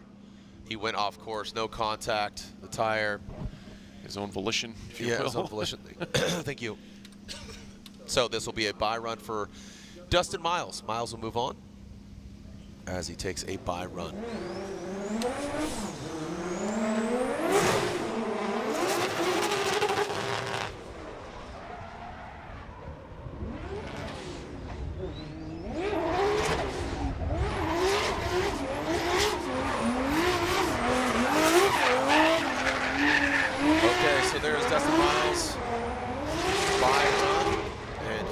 On. Unfortunately, Bystrack, like we said, goes off course, and Miles heads back. A couple more battles. We got 1, 2, 3, 4, 5, 6 battles left here in our ProSpec Top 32. This is how it's shaping up. Talaska versus Amanda Sorenson. So anticipating the sibling rivalry. Colin Zielinski versus Nate Chen. Josh Stewart versus Alex Jagger. Alan Boss versus Jerry Johnson, Dimitri Brutzky, and Dustin Miles. You can see 6 more battles left here in the 32. Adam Kappic making his way to the line versus Colette Davis. Kappic, you know, we'll see some great glimmers of him really flourish, and then just kind of gets in his own head. Would love to see him just put it together. And again, another person, Colette Davis, she says, I'm trying to figure out that initiation. She was looking good in practice, but I think just owning it, doing it, just kind of, you know, treat it like practice, and it seems like they do better. Yeah, just drive the car, man. Just drive the car. Don't overthink it. You know, it's Friday. We're good. Here we go. Kappic out front. That Donut S13 Optima batteries in that first outside zone. Drops in. Now transitioning into that second outside zone. Right on the edge of the track. Colette Davis will be back just a little bit, mimicking that angle. Now in that Fitment BMW, she chases him down into that last outside zone. There goes Kappic. Okay. We got a little tire fire. That'll extinguish itself, usually. Look at Colette. She's fired up. She's like, all right. That was a little establishing dominance there. Yeah, that's exactly she's what that ready is. to go. She's like, she's hopped up. She's all hopped up on the... My turn. Yeah, she's like a spider monkey. Yeah, look at Kappic, kind of a straight-up initiation in his S14 as we bring it around here. Colette doing a really good job of getting it in the pocket there in that transition. Could have been a little closer. She's surging a little bit. We got Kappic poured on the gas there as he runs through that inner clip, and Colette doing another great job of timing that transition. The only thing takeaway, Adam checking all the boxes in the lead position. Colette just could have been closer. She did a great job of timing those transitions and putting the pressure on Adam where it needed to. I think she could have been deeper in the zones too, like on Kappic on the initiation. She could have slid the car back just a little bit, maybe a quick little yank of the handbrake to massage that thing in. Looks like we got a false start here. Lights are on. Jump to start. Just kidding. So false start, 3 strikes and you're out. Either if you hit a cone, you leave the line too early, or if you got over 2 formula drifts. Yeah. 1 formula drift, 2 formula drift. You're longer than that. You're icing the other driver. You'll get a strike. So that's 1 strike against Colette. 3 strikes and you're out. You will automatically lose your battle. You have an incomplete. You have an incomplete. Yes. So if the other guy, okay, you have an incomplete. My bad. No worries. Sorry, you're right. No, you're just out. Yeah. No, literally, you have to leave the venue. Like you're like a bad dad at a baseball Andy Luck game. will escort you. Andy Luck will escort. You know, it's like you get those parents that are just side stage coaches. Get out of here! You gotta clear the venue. Joking aside, here we go. Colette Davis. Looks like we got a clean start. Here we go. The Fitment BMW, like I said, she is chomping at the bit, and boom, drops in. Does it properly. Kappic exceeds it just a little bit there. Now, all right, so Colette has that clean air in the BMW, and Kappic, you can see, bringing it on home. And with that back left tire fire, Colette uses all of the course before just dipping into the dirt. Let's take a look at this. It was a little chaotic. I'm just going to call it what it is, because on initiation, Colette dropped in, Kappic exceeded a little bit, brought it back, and tried to bring it together. Let's take a look at this. Yeah, there was a lot to unpack here. I think she found that initiation she was looking for, and I think it surprised Kappic, to be honest. He late to the party and couldn't quite make up. He sacrificed a third of that outer zone 2 in here, just couldn't quite close that real estate between him and Colette, as she does a great job here, drawing that line, doing a nice smooth arc here. And Kappic almost getting out of frame here as he just about gets touching that dirt, as Colette does a good job of filling that zone, with Kappic nowhere near her in the lead position here. As you can see, he just poured on too much angle, couldn't get the timing, and was just playing a game to catch up the whole time. But Colette just doing her thing, standing course, very little wavering out front here. It's a good job. He did give her a little opportunity to give Adam a chase that he just could not close that door. I'm not sure what he was missing there. I think he couldn't on the initiation. I think that's just he could not recover. There's Victoria. How we doing, Vic? Hey, she's filming for Colette this weekend, looks like. Always good energy. She's got her own banner here, VFM. All right. Let's take a look at the overhead. Truth Serum, BC Racing Custom Coilover, go for gold. Who's going for gold? Yeah, you can even see on that run-up, Jared, just the almost excessive display of power over Kappic there, Colette in the lead position. And she could have been a little deeper in our zone 2. You can see Adam had a little more angle, a little more tire smoke, but that proximity, there's lead for lead, pretty on par with each other. But that chase run, Adam could just never recover after that first initiation. And there was a clean start. And just Adam, I don't know if he just blew the tires off and couldn't get the grip, and then kind of overcooked it into outer zone 1 and just never had enough track to catch up. All right, waiting for the verdict here. Kappic and Colette.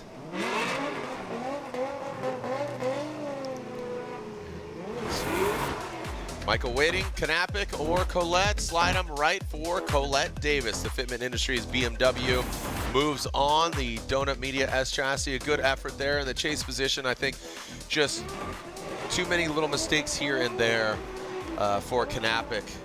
But some good driving in the lead, but just making it up there on that second run there. Just could not.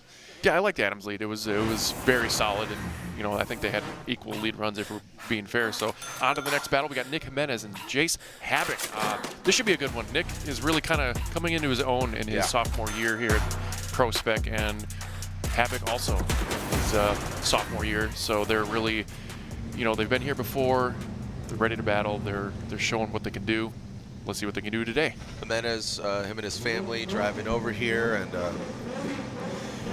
I talked to his lady yesterday. She said they failed to turn on the nitrous. He wants more power. He wants confidence. And Nick Jimenez, very soft-spoken. We'll see if he could carry some big angle here into that first outside zone. Looks like good placement of the vehicle, now transitioning in that Nissan 350Z Havoc into that second outside zone. You can see he needs to find himself in there a little bit deeper there. Jimenez, good job. Those pink front wheels really showing you that he has minimal corrections, if any at all. Havoc, you can see him with good proximity. You just see that overhead view to see really all the angles. Make sure he was right there. Again, like I said, good proximity. See it once again. Yeah, I like the little flick here from Jimenez out front, you know, doing a good job. Filling that zone. Havoc could have timed that a touch better. He gets forward. He had to make a little bit of a correction here. He kind of stays too far forward in the pocket for our liking here. Jimenez, smooth as silk there out in the outer zone 2 the whole way through. Good job. Havoc taking a piece of our inner clip there as we bring it around through outer zone 3. And Havoc just kind of trying to play the game and catch up, but he also was staying in the pocket a little better that time versus the beginning of outer zone 2. So now this highlighter blue S13 will get the clean air with Jimenez to chase. All right, so, and like I said, having seen that other angle really showed he did have that proximity, but bring it back just a little bit. Sometimes you get a little eager beaver, but you got to drop into the formation. Here we go, non-stop tuning S chassis now out front. Like that car ripped up a little bit there, right? So again, this is all about that flow and momentum. We do know there is, in that transition, you're going to naturally have a decel, but to what degree is acceptable, that lies in the hands of the judges. And nice. What they see, oh, nice job, yeah, as you say it. Good transition, like that execution by both the drivers in that last outside zone. Is it going to be enough? Havoc, again, as we are on a whirlwind tour here at E-Town. I was getting flashbacks of yesterday. Havoc gave a little, was it a fist pump, fingers up, thumbs up? What's going on there? So we're in the cockpit of Colette. There's a hug from Lorette. Good camaraderie. Take a look at it. Yeah, Havoc did a great job. I like that entry. You know, whipping that thing back and forth. Jimenez, a little shallow there in the chase position, but he does make up for it in the latter half of this outer zone 2. He stays in that pocket that we want to and maintains that proximity, as Havoc does a really good job of keeping it smooth through outer zone 2. Inner clip 1. Doesn't get away from getting bonked, but outer zone 3 here. Jimenez doing a great job of transitioning there. We could kind of anticipate that in that transition, and he kept it glued to his door here. So this is the only thing kind of taken away from the chase position of Jimenez was the start of it, but he definitely made up for it in the latter more than half of the battle here, as he was almost putting a tire on that number 76 S13 of Jace Havoc as they bring it around here. He's getting just right through that smoke and on that door of that non-stop tuning S13. So that really kind of put a bow on Jimenez's chase as he, you know, had a little bit of failure to launch there in the beginning, but it was a good job, good lead. Let's see what the judges have to say. Slide up left for Jimenez or right for Havoc, and it looks like Nick Jimenez gets the victory, and that is unanimous. And it looks like Lorette's got a very happy young lady, Colette Davis. You can feel the energy all the way up here, Lorette. Unbelievable, amazing job, Colette. That was incredible. You were a little bit worried. You said the judges took a little bit too long and your heart started racing. Yeah, it took a little long. I thought we had it in the bag, but like in general, I'm super pumped. Like I feel so much better today. And in general in the car, like I've just been wanting to get through, break the ice in my first top 16. And I'm really pumped to be driving the Fitment Industries E46, feeling great. And I'm like fully bricked up right now, ready to go into 16. Yeah, you've been putting a lot of work in. So excited to see where you're going to do top 16. Yeah, me too. Guys. Thank you so much. She'll be going against Nick Jimenez in the 16 as we start him young. How you doing, young man? Thanks for joining us here. All right, got the RVCC hat on. Don't know if we're going golfing later. What's going on? Next time you talk to me. All right, so as we are taking a look, and all right, we'll take a short break. Got 4 more battles left. It's all hugs down here at round 2 of the Link Engine Management ProSpec Championship.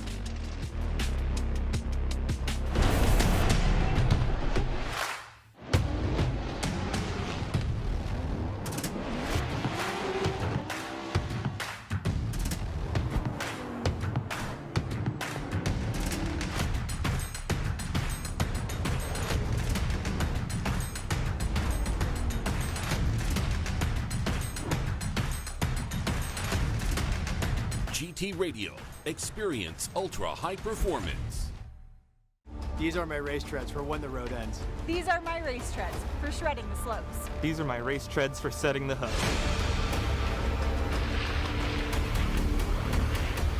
Racetreads.com. Tires for every adventure. Link ECU, let's get it. We got the spiciest K-Series built. Supercharged Ford Eliminator engine. Oh, good old SR20 Blink monsoons. So rowdy. Naturally aspirated, 1,000 horsepower, LS-based engine. And then we're going to add nitrous on top of it. Running an S54 controlled by Link ECU. Link direct injection EcoBoost Fox body. I actually put an FA24 in it. B58, E46, Link ECU. No matter what engine you have, it's a stock K24 or it's a 1,000 wheel 2J. Link ECU all day.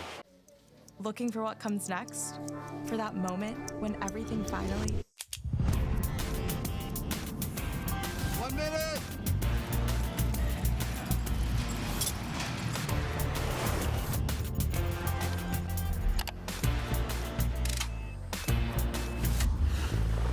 Whichever path you choose, it starts here.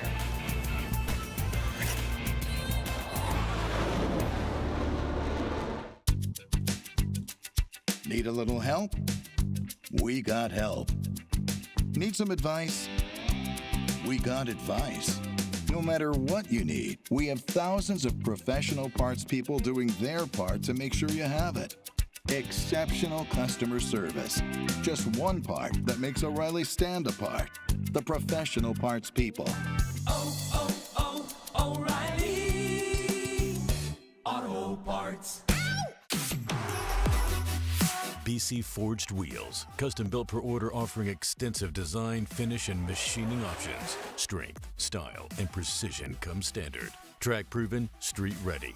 BC Forged, proud sponsor of Formula Drift 2025. Welcome to Taco Bell. What can I get started for you? I'd like a 10-piece crispy chicken nuggets, please, and a Rockstar Energy Refresca. Pull ahead to the pickup window and try not to leave a trail this time.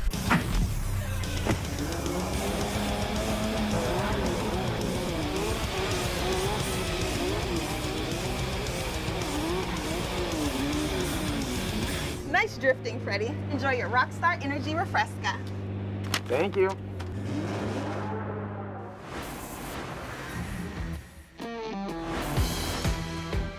Just saying, I was available for that Taco Bell. I love me some T-Bell. I don't know how I was not handing over those crispy chicken nuggets and a Rockstar Alfresca to Freddie. Did you get in on one of those? The Frescas? We're going after this, dude. They're all party at the Moon Tower, aka good Taco stuff. Bell, dude. Came here to drink some Rockstar Frescas and you know, kick a little butt. And looks like we're all out of Rockstar Frescas, except we're not out of tires, Jared. I got a nice Rockstar Focus Energy and Mental Boost. That's why we're keeping it tight and right, baby, because we got a few more battles left. We got 4 to be exact. Cody Buchanan and Ferris Q. I guess all right. Cody Cody Buchanan, what to do with his hands? Here he goes. The Miami Vice Nissan Z of Cody Buchanan, the Fuel Lab Corvette. He took a hard hit in Atlanta. Looks like the car is back up and running. As you see, Buchanan finds a sweet spot into that second outside zone and now transitions in the last one. There it goes. Buchanan, ooh, and he does go quite a bit off into the dirt. That'll be a deficit, not an incomplete. Didn't look like 3 off, but that was pretty deep. That could have been way worse. Yeah, just to note here, Buchanan said he lost some power steering and had to do some pump stuff before competition. Ferris kind of a little shallow there in both outer zone 1 and 2 is Buchanan. He's been here before. He's not wavered by what's happening behind him as Ferris is kind of wavering, kind of figuring out what to do here behind Cody Buchanan ball as he gets a piece of that New Jersey dirt on outer zone 3 while Ferris does his best to keep up. So now Ferris can have his time to shine out front while Buchanan gives chase. And here goes Ferris out front. Cody Buchanan in the chase position. After this, we got Jack Davis, Chris Leonard, Ruth and Shelly Hansen, Cole Richards, and Brian Hopp. Some great runs so far here at E-Town, the iconic track. Cutting their teeth here. Chris Forsberg, Ryan Turk, Tony Angelo, Von Gittin Jr. Bloodmasters out here ripping around. Obviously, Drift Alliance formed here. Originally ECDA, East Coast Drift Alliance. Then it just become all-inclusive all across the world. And now on the line, let's see. Thumbs up, we're good to go and clear to send. Ferris out front. Came in like a Cody Buchanan ball. In that first outside zone, good little racing angle there as Ferris dips that back left off the track now into that second outside zone, looking a lot more comfortable up front. That allows Cody Buchanan to have good proximity, could be a little deeper there. Look at, dives in on that transition. Buchanan goes for that last outside zone, going for the gusto. Good attrition, yeah. It's not that Ferris had a complete failure in the chase, but Buchanan also needed to put on a good show in the chase position. Ferris, had some things to clean up in the lead, but we'll get after that as we look at our Air Force replay here. I did like the flick of the wrist, but I feel like there was a little commitment issue there. He needed he had the momentum, but he needed more angle to slow that car down, so he didn't boop that outer zone clip. But Buchanan, also, like we said, he's been here a few times, and he's showing the seasoned road racer what we can do with the chase position as we run through outer zone 3. Needed to be a little deeper there. Maybe not as deep as Buchanan was in his, but got to get it in the lines there, bud. But let's see what the judges have to say about this battle. Buchanan and Ferris wait for the verdict. Slide him left for Buchanan or right for Ferris. And Ferris, obviously a very talented driver, just did not work out for him. But always a good time. See that Grid Life sticker down there in the bottom left. Gotta love it. As Cody Buchanan. Look at that. We got security on the case. Look at this guy. Do not mess with that dude. That guy will take you down. Right there. Security. Take you downtown. All the way. Jack Davis, Chris Leonard. It's like an evolutionary chart of beards going left to right. And we are on the line with Jack Davis, Chris Leonard. These guys both locked and loaded. Neither of these guys had to do seating brackets yesterday, so got some practice, but first time seeing competition. And just looking at what Leonard's been doing in our practice sessions here, he's kind of leveled up since looking at last year's tapes. And Davis, another heavy hitter here. Should be a good one. Jack Davis, BMW, Chris Leonard. I know you're a fan of the car. I know you're a fan of it there, Sopa. Oh, you know it. And looks like we got a false start here from Jack Davis. Got a little jump. Oh, it got cold in here all of a sudden. Some snow just moved this way. I didn't know it snowed this time of year here in Jersey. Deion Dawkins of the Buffalo Bills joined us up here in the booth. Maybe we'll throw him on the, I don't know if he could fit in frame.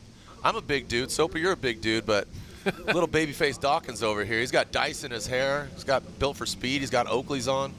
He's got jersey and a snowman on his belly, too. I don't know if you've seen that. Rare occasion you get to see the snow globe. We call that the snow globe, Deion? The black snow globe? Okay. All right. It's like Black Snow. Is that your emo album that you're dropping? My Chemical Romance? Here we go, back to the action. Jack Davis and Chris Leonard. Jack Davis initiates in that Deutschworks BMW, the E36 transitions now. Chris Leonard in the Mustang chasing him down. He's throwing some more angle out. There goes Jack Davis. Dials in that second outside zone, but look at Chris Leonard applying the pressure here. Now coming out, let's see how they handle this transition. Jack Davis, boom, right on that inside clip.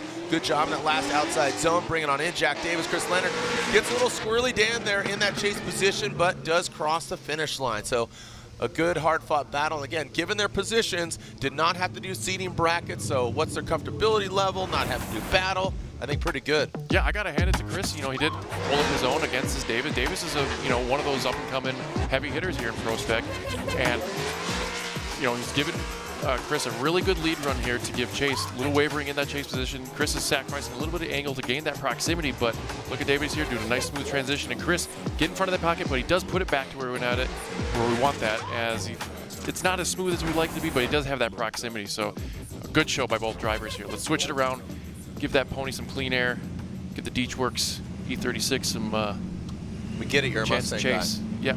As an announcer, you got to be completely unbiased. I'm not. All right, here we go. Back to the action. Chris Leonard, I know you fly that blue oval flag. It's all good. Oh, and yes. Jack Davis comes in shallow on that first initiation. Jack Davis on the second outside zone. Chris, if he keeps it where the rubber meets the road, this could be his, and Jack Davis potentially handing over the victory to Leonard. One more outside zone for Leonard. It looks like he's going to dial it in. Jack comes up short on both the first and the second outside zone. It's just blaringly obvious by comparison, Leonard. So you wonder what Jack was up to, but looks like Leonard might have sealed the deal. I mean, can we just talk about the angle that Chris Leonard was pouring out of that Mustang? Like, I don't know if there's a fair launch in the Davis camp, but that was some really good effort there in the lead position as he throws that Mustang in there. But Davis just playing that game of catch-up, which we've seen a little often here in the top 16, as once you get behind, it's really hard to make up that ground. Leonard just whipping that thing as he pours on all the angle, that Wisefab Mustang, and Davis just struggling to keep up that. With that type of angle momentum, it's really hard to, cover your mistakes in the chase position to make up that real estate as they bring it around here in the outer zone too. And Leonard putting the car where he needs to, and Davis is just trying to reel it in. He has a fast car, but I guess that Mustang's just it's just got the momentum over that E36. So as they bring it to the finish line here, and the fridge is going to point to the winner, what will the judges say? Chris Leonard or Jack Davis? Let's see what we got. Slide him left for Davis or right for Chris Leonard, and the Ford Mustang gets the victory, advancing on. Two more battles left. We got Ruth and Shelly Hansen, and Cole Richards and Brian Hopp.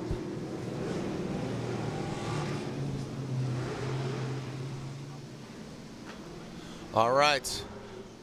And you know what? There's a gentleman that has a lot of fun down there, and you are with him, Lorette. I mean, he has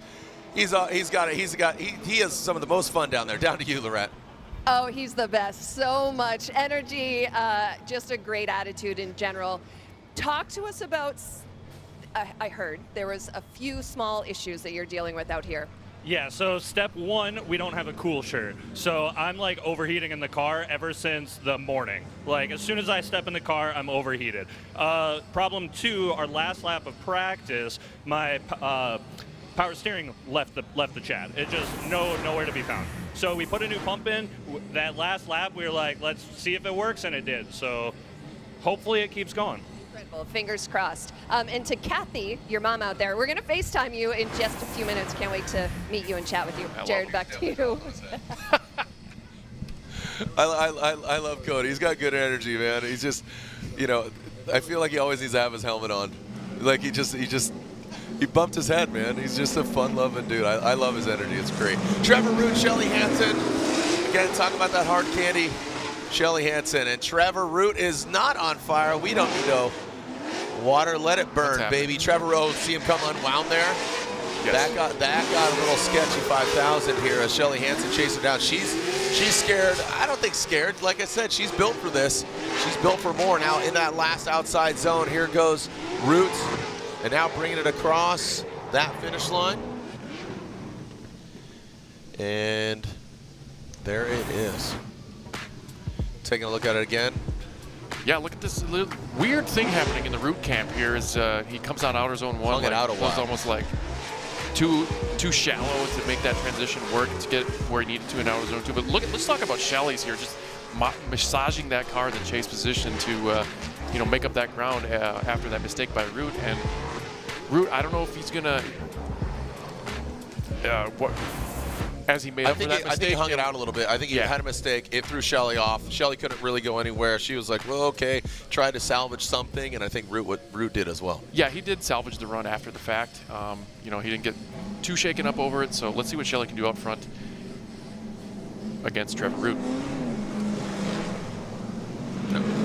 Shelly Hansen will lead. Trevor Ruth giving chase. Here goes Shelly Hansen. One of the females here in competition grabs that handbrake in the first outside zone. Trevor Ruth looks like he keeps good composure here. Now to the second outside zone. Ruth, you can see him jump up just a little bit. He backs down. Now let's see how they handle this transition. The one and only inside clip. Ruth again just surging back and forth. I feel like he's trying to make it up. And there goes Hansen and Ruth across the finish line. Do we have a victor? So again, some moments of greatness on either side. Behind the steering wheel, Shelly just makes her way. Abandoned ship. Yeah, later. Chuck a deuce out the window. Yeah, she does a good job there filling that zone. Trevor Ruth, very shallow there, does a decent job of the transition. Breaks up, puts himself back in the pocket here. Shelly pours on the gas a little late. We're probably not gonna count that as a deficit, but look at the angle she pours on in the outer zone 3 as Ruth is kind of left behind in that run going through outer zone 3. Let's take a look at the chase cam here as she flicks that thing right to left into outer zone 1. Ruth trying to make up some ground here. To be honest with you, I expect a little more out of the Ruth camp. I don't know if he's battling some things. Haven't heard any word, but the car just doesn't seem like it's at 100% where we've seen him in the past. I feel like he showed us a little better chase and lead position driving, last year and the year before. But Shelly, great job out front. Shelly, she put the car through the paces. I'm glad to see, all things considered. Again, if you did not see it, we'll roll the tape and you could look back at it. Yesterday, Shelly Hansen, it was Carson Ruger. Car straightens out. He said he missed the steering wheel in the transition going to outside zone 2. Got bumped by Carson. It forced her deeper into the dirt. She was already going off, but it wasn't Carson's fault. It was just bad timing. That wheel acted like a shovel. It dug in and flipped her onto her side. And again, all things considered, glad to see she's okay. Glad to see the car's running. Right. So looking back at these battles side by side, you can see Shelly doing a great job of staying in that zone and gaining proximity, making the mistake, not look as drastic, but you can see her making up a lot of real estate there as that kind of mistake from Ruth showed itself in her chase. So it's kind of like chicken egg thing, but you can see Ruth struggling a little more in that chase position where Shelly could have timed her transitions a little better, but she also made up for those mistakes a little more gracefully, I would like to say. Okay, waiting for the verdict here between Trevor Ruth and Shelly Hansen. One more battle left. We have a special guest here. I'm going to bring him in just a moment here. And we'll wait for this verdict. Ruth or Hansen, who is going against either Cole Richards or Brian Hopp. Two more battles, or actually one more battle left. One more battle after this. And looks like, yeah, and this is what I was talking about. Boom, Carson hits her. And just bad time. It just caught that 5-spoke wheel. Watch it dig in. It just didn't go anywhere. Yeah, what happened where Ruger missed the wheel spinning back because these cars self-steer a lot, missed the wheel grab, and then his car straightened up, met the quarter, and Shelly's good after that. That's the main thing here is that she still put on a great show today, which is amazing. Yeah, and a test to the teams, putting that car back together, and truly awesome. Yeah, Rudy was really sweet. He's like, oh, check out my wife. She went through this. She endured it. Again, hard candy. She's sweet, but she can handle it. Here we go, Trevor Ruth. We got a one more time, and it is a one more time. It's unanimous across the board. So we'll bring in my man, Dion Dawkins. Dion, get on over here, man. Throw you in the seat. Snow Motorsports. Get on over here as we got one more battle left, or intended to have one more battle. 4-time Pro Bowler, creator of the Protector Award, big car fan. Grab a seat. And again, I very rarely do I feel small. But my man right here, a big dude, and it just got cold here. Like I said, this is why it snows here. You're from Jersey. I am from Jersey. I'm from Rahway, which is about 30 minutes away. Yeah, man. And you're a fan of motorsports in general. I like cars, man. I like engines. I like drifters, bro. Drifting is, I think, real skill. It's real skill. I appreciate that. And again, you also created an award for the big guys, as you said. Yeah, Protector of the Year award. You know, like as a football player, I've been playing football my whole life, and you know, there's never been an award for the big guys to be notified or recognized as the best. You got the MVPs, just usually the quarterbacks, the running backs, receivers, passing title, catching title, reception title, sack leaders, all this stuff. But the big boys never had nothing. So you speak to Roger Goodell, and it kind of happened. You know, it kind of just happened. Speaking of Protector, let's take a look at this run here. Let's see who protects their line here. Cole Richards initiates in that first outside zone. Talking about Brian Hopp. He knows his track really well. He has to back down Cole Richards in that second outside zone, digging deep. Brian Hopp literally hops his way to the side of Cole Richards, 86. Now coming out into this transition, here goes Mr. Richards, now passed and going to that last outside zone. Brian Hopp comes up a little bit short there. Cole Richards flirting with the edge of the track into the dirt. And, you know, taking a look at that once again, I know you had a BMW. We met at Hyperfest just about a month ago. Brian Eggert, you know, he helps curate the drifting over there. You're also building a Ford Mustang with a former FD competitor, JTP. JTP, yeah, man. You excited JTP is building me a ripper, and I can't wait. It's definitely a jump up with power and skill and the professionalism of the car, but I'm ready for it. You know, up in Big Indian, a lot of space, get to do it. Yeah, exactly, and I know he's building that. Taking a look at this, is this kind of an aspirational thing for you? Taking a look at the car placement, like you said, the precision, 1,000 horsepower, all this. Seems like you want to have fun. Do you kind of want to get into comp? I definitely will want to get into the comp. I'm spending the money to get the right car. As soon as I'm done, I'm definitely jumping in head first. And what's that look like as far as, you know, it's like in Formula One, you can't go skydiving. You know, Lewis Hamilton, when they kind of lifted that, you know, and all those things. Yeah. Are you allowed to go have fun like that? So, yes, and I always tell Coach and I always tell the guys, even Terry, I'm like, yo, Terry, honestly, guys, they're on the highway. Guys get in trouble every day. We're going 120. Guys are getting arrested. Guys are doing things. And it's just like, no, not me. I'm going to be on the track with a roll cage, a helmet, fire suit, a fire extinguisher, a team, medics, everybody. I think that's more of the safer route. And he was like, you know what? Yeah. It kind of is. You know, so hey, this is safer. So you got the big BMW Snow Motorsports, the 4-door, the big sedan. I think he's like Hightower in the movie Police Academy, sitting in the back seat. And again, the Ford Mustang. I know I was talking to Justin at Orlando. He says he's working, getting the car all set up. Excited for that. And yeah, that's testimonial. Kids, keep it off the streets. All these takeovers, all these sideshows, dumb, stupid. Keep it off the street. I need to link you up with my boy Killer Mike because he's a big advocate of that too. Like, keep the car stuff on the track or at the video games. Wear your helmet, be safe. Here we go, back to the action. The second half of this run, you got Brian Hopp out front, that MA Motorsports S chassis, big aggressive initiation. That Racetreds vehicle now transitioning into that second outside zone. The big outside zone, Cole Richards tucks it nicely in his front shirt pocket. Now going to go past that inside clip. Look at Cole Richards, poise, the posture of that vehicle. Now coming around, even bathing in the smoke. That's not a bath bomb, that's a smoke bomb. Past that finish line, good job by Hopp and Cole Richards. And that's exactly what you needed to do. Cole just really, again, Hopp knows his track. Cole Richards knows that Hopp knows his track, so he's going to tuck it comfortably overall. Taking a look at this here, Dion, you could just see this course is very unassuming, right? Again, the walls aren't forgiving, but when you dip that tire, it's pretty scary. Of course it's scary. What I look at the most, right, and as I'm learning, is how these guys are hitting that e-brake, you know, because the e-brake is definitely a skill. And, you know, like when you pull the e-brake, it sits that car down.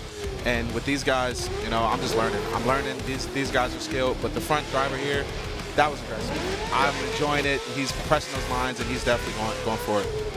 It's cool. And, again, by comparison, how do you compare this to, again, to football? You have your greats in your position in football. You're looking at greats, you're like, man, how they do that. The little nuances, right? Are you applying some of that athleticism and skill set to motorsports for you? I would say yes. You know, like at the point that I'm at now, like I get in trouble from, like, you know, about the teachers because I drive with one hand. So I'm fighting the car with one hand. So, you know, I'm pushing my body to the limit because my hand is like, right. But besides that, yes, I use the peripheral. My vision as an offensive tackle, I'm always looking at the skinny guys that are on the edge that's trying to blitz the quarterback. So all of my side periffs are really good, and I use that while I'm driving. And, you know, when actually Rome came up to Buffalo the first time and he was teaching, and he said, wherever you look, that's where the car will go. So I'm looking and I'm periffering and I'm looking and I'm periffering. and that's kind of where I'm at. I like it. That's awareness. Yeah, the very mind aware. and the body working together, your eyes all in unison, and you're all about protection and protecting that line, defending that line.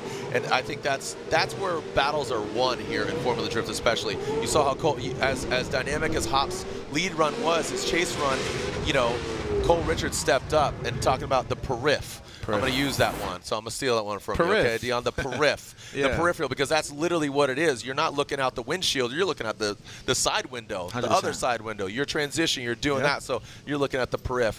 Again, thank you, Dion. I'm super hyped that you're into motorsports. You're a great addition to the motorsports and the drifting family. But, again, pro bowler, but just an all-around good dude. Jersey, again, born to run, baby, right there. What's that? Oh, who do you think won? The red car or the black car? The red car. The red car? And that last, whoever was leading the last one. Okay. Yeah. All right. You're claiming Brian Hop. Yeah, Brian. I mean, he knows this track, but I got to tell you, we'll see. Again, the needle's going either way. Anything else you want to add here, man? Snow Motorsports, follow you, Jersey Star. You know, no plug. You know, like I'm just Dion. I like cars. You know, like if you like what you see, if you want to just look at somebody trying to figure it all out, I'm Snow. So you type in Snow on anything, it'll pop up. And if you do, if you don't, love, I'm here. If you see me, come up to me. I'm a normal guy. I love that. And I love it here. And O'Sully and some of the guys, they're super cool, man. And I just want to thank the world for just, you know, accepting me here, because I'm a different dude, and this is cool. You guys are freaking cool, and I admire what you guys do. Thank you so much. I appreciate it, man. Love your energy and love, again, your enthusiasm for the sport. And again, just a great addition to the Motorsports family ever since I met you at Hyperfest and seen what you do and how you do it. You do it with grace and good excitement, good youthful energy. Because you are, how old are you? 31. Okay. All right. Yeah, 31. Mildly young. Yeah. You know, I mean, you still got. He's a baby. He's a wee baby. baby. He's a big baby. He's a big baby. I get it, man. I think I'm a lap dog, but I know I'm not. You know what I mean? Like, like a big German Shepherd that just wants to. He's a baby. Exactly. Come on, you want to play? You want to play? Come on, Oh, tend to the rabbits, George. Just break the neck of it. What else you got cooking? I mean, you're in camp right now, or what? So next is camp. Camp starts July, like 22nd. So right now we're just training, traveling.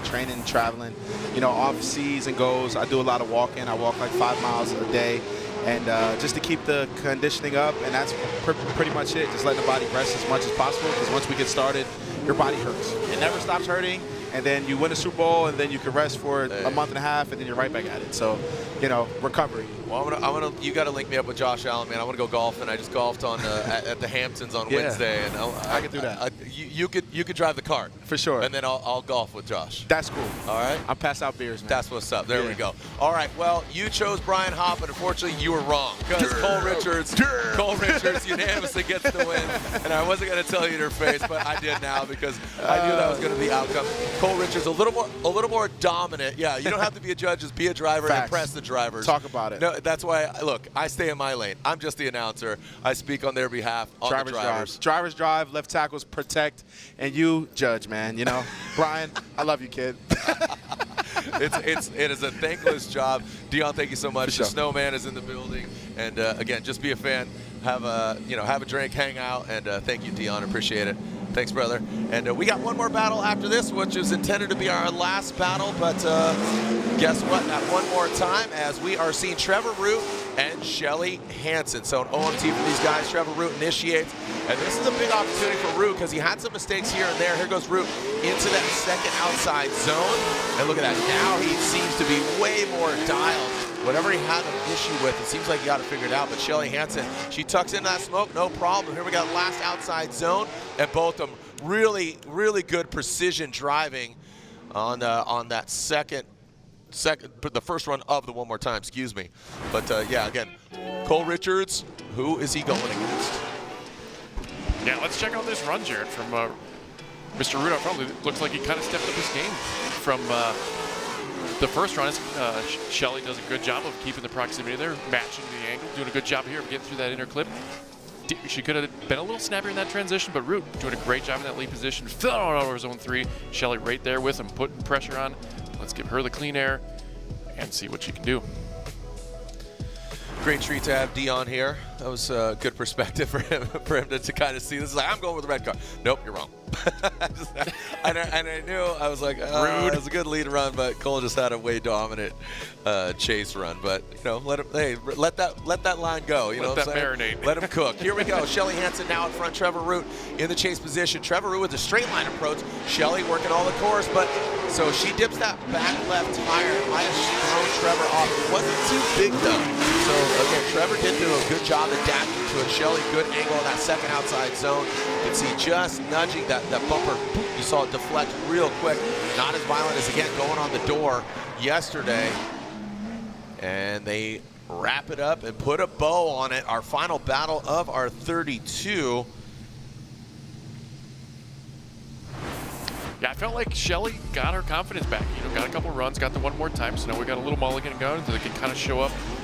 And she did take out that, but I don't feel like that disrupted Ruth's position in the chase as he tries to close the door here on outer zone 2, just trying to sacrifice that angle. He just can't quite close that gap. And Shelly looking confident into outer zone 3. Good transition there, nice and snappy. Ruth giving her a little tap at the door there as they enter the finish line. As we take another look at her whip that S13 using all the angle. 2 tires off there, actually. That's going to be a little bit of a deficit now that we kind of looked at back at a different perspective to see how that actually played out. So that could have thrown Ruth's line off in that chase position.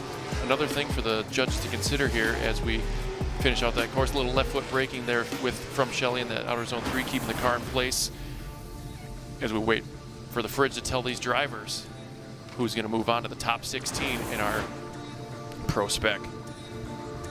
Slide left, slide right. And there it is. Trevor Root gets the victory. Unfortunately for Shelly Hansen, she is knocked out after a one more time battle. Matt, some good battles here in PROSPEC overall. Yeah. Trevor had, I would say he got a little lucky there. I was almost leaning towards Shelly Hansen getting that victory in that first battle. I see why they went one more time. Yes. They had mistakes on either side. I would say Trevor's were a little more severe, but I see why they went one more time, and Trevor put it together there on that second round.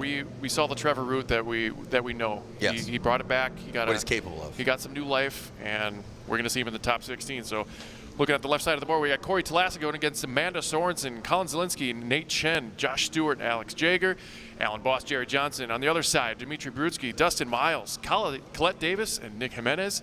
Cody Buchanan against Chris Leonard, and Trevor Root against Cole Richards. Real heaters coming up here. Some great battles here, and this is where we've gotten. It's all coming together. We have a pretty significant halftime break here, 3 hours in total. It's 4 o'clock. We don't come back on for our top 16 driver introduction and opening ceremonies for another 3 hours. So grab an umbrella, grab some gear if you're here in the building. If you're watching from online at home, enjoy the downtime, because guess what?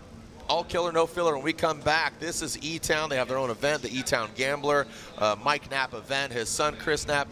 Thank you, Matt Sopa. See you back up here in 3 hours. Yeah, let's go get some frescas. Let's go get some Rockstar frescas. Let's go T-Belt. We got time. You know what? Thanks, Freddie. He's going to drive us over there in his Supra, too, actually. Yeah, right. I mean, just saying, I know how to start it. If you know how to start it, you could drive it. Race cars don't need keys. Exactly. All right, thanks for joining us here at E-Town. This is round 2 of the Link Engine Management PROSPEC Championship. The bridge keeps it cool here at E-Town. Thank you, Matt Sopa. I'm Jared Deenda. Thank you, Lorette Nickel. We'll be back here in just about 3 hours. We love Formula Drift New Jersey as well. We'll be back here at E-Town. Send it.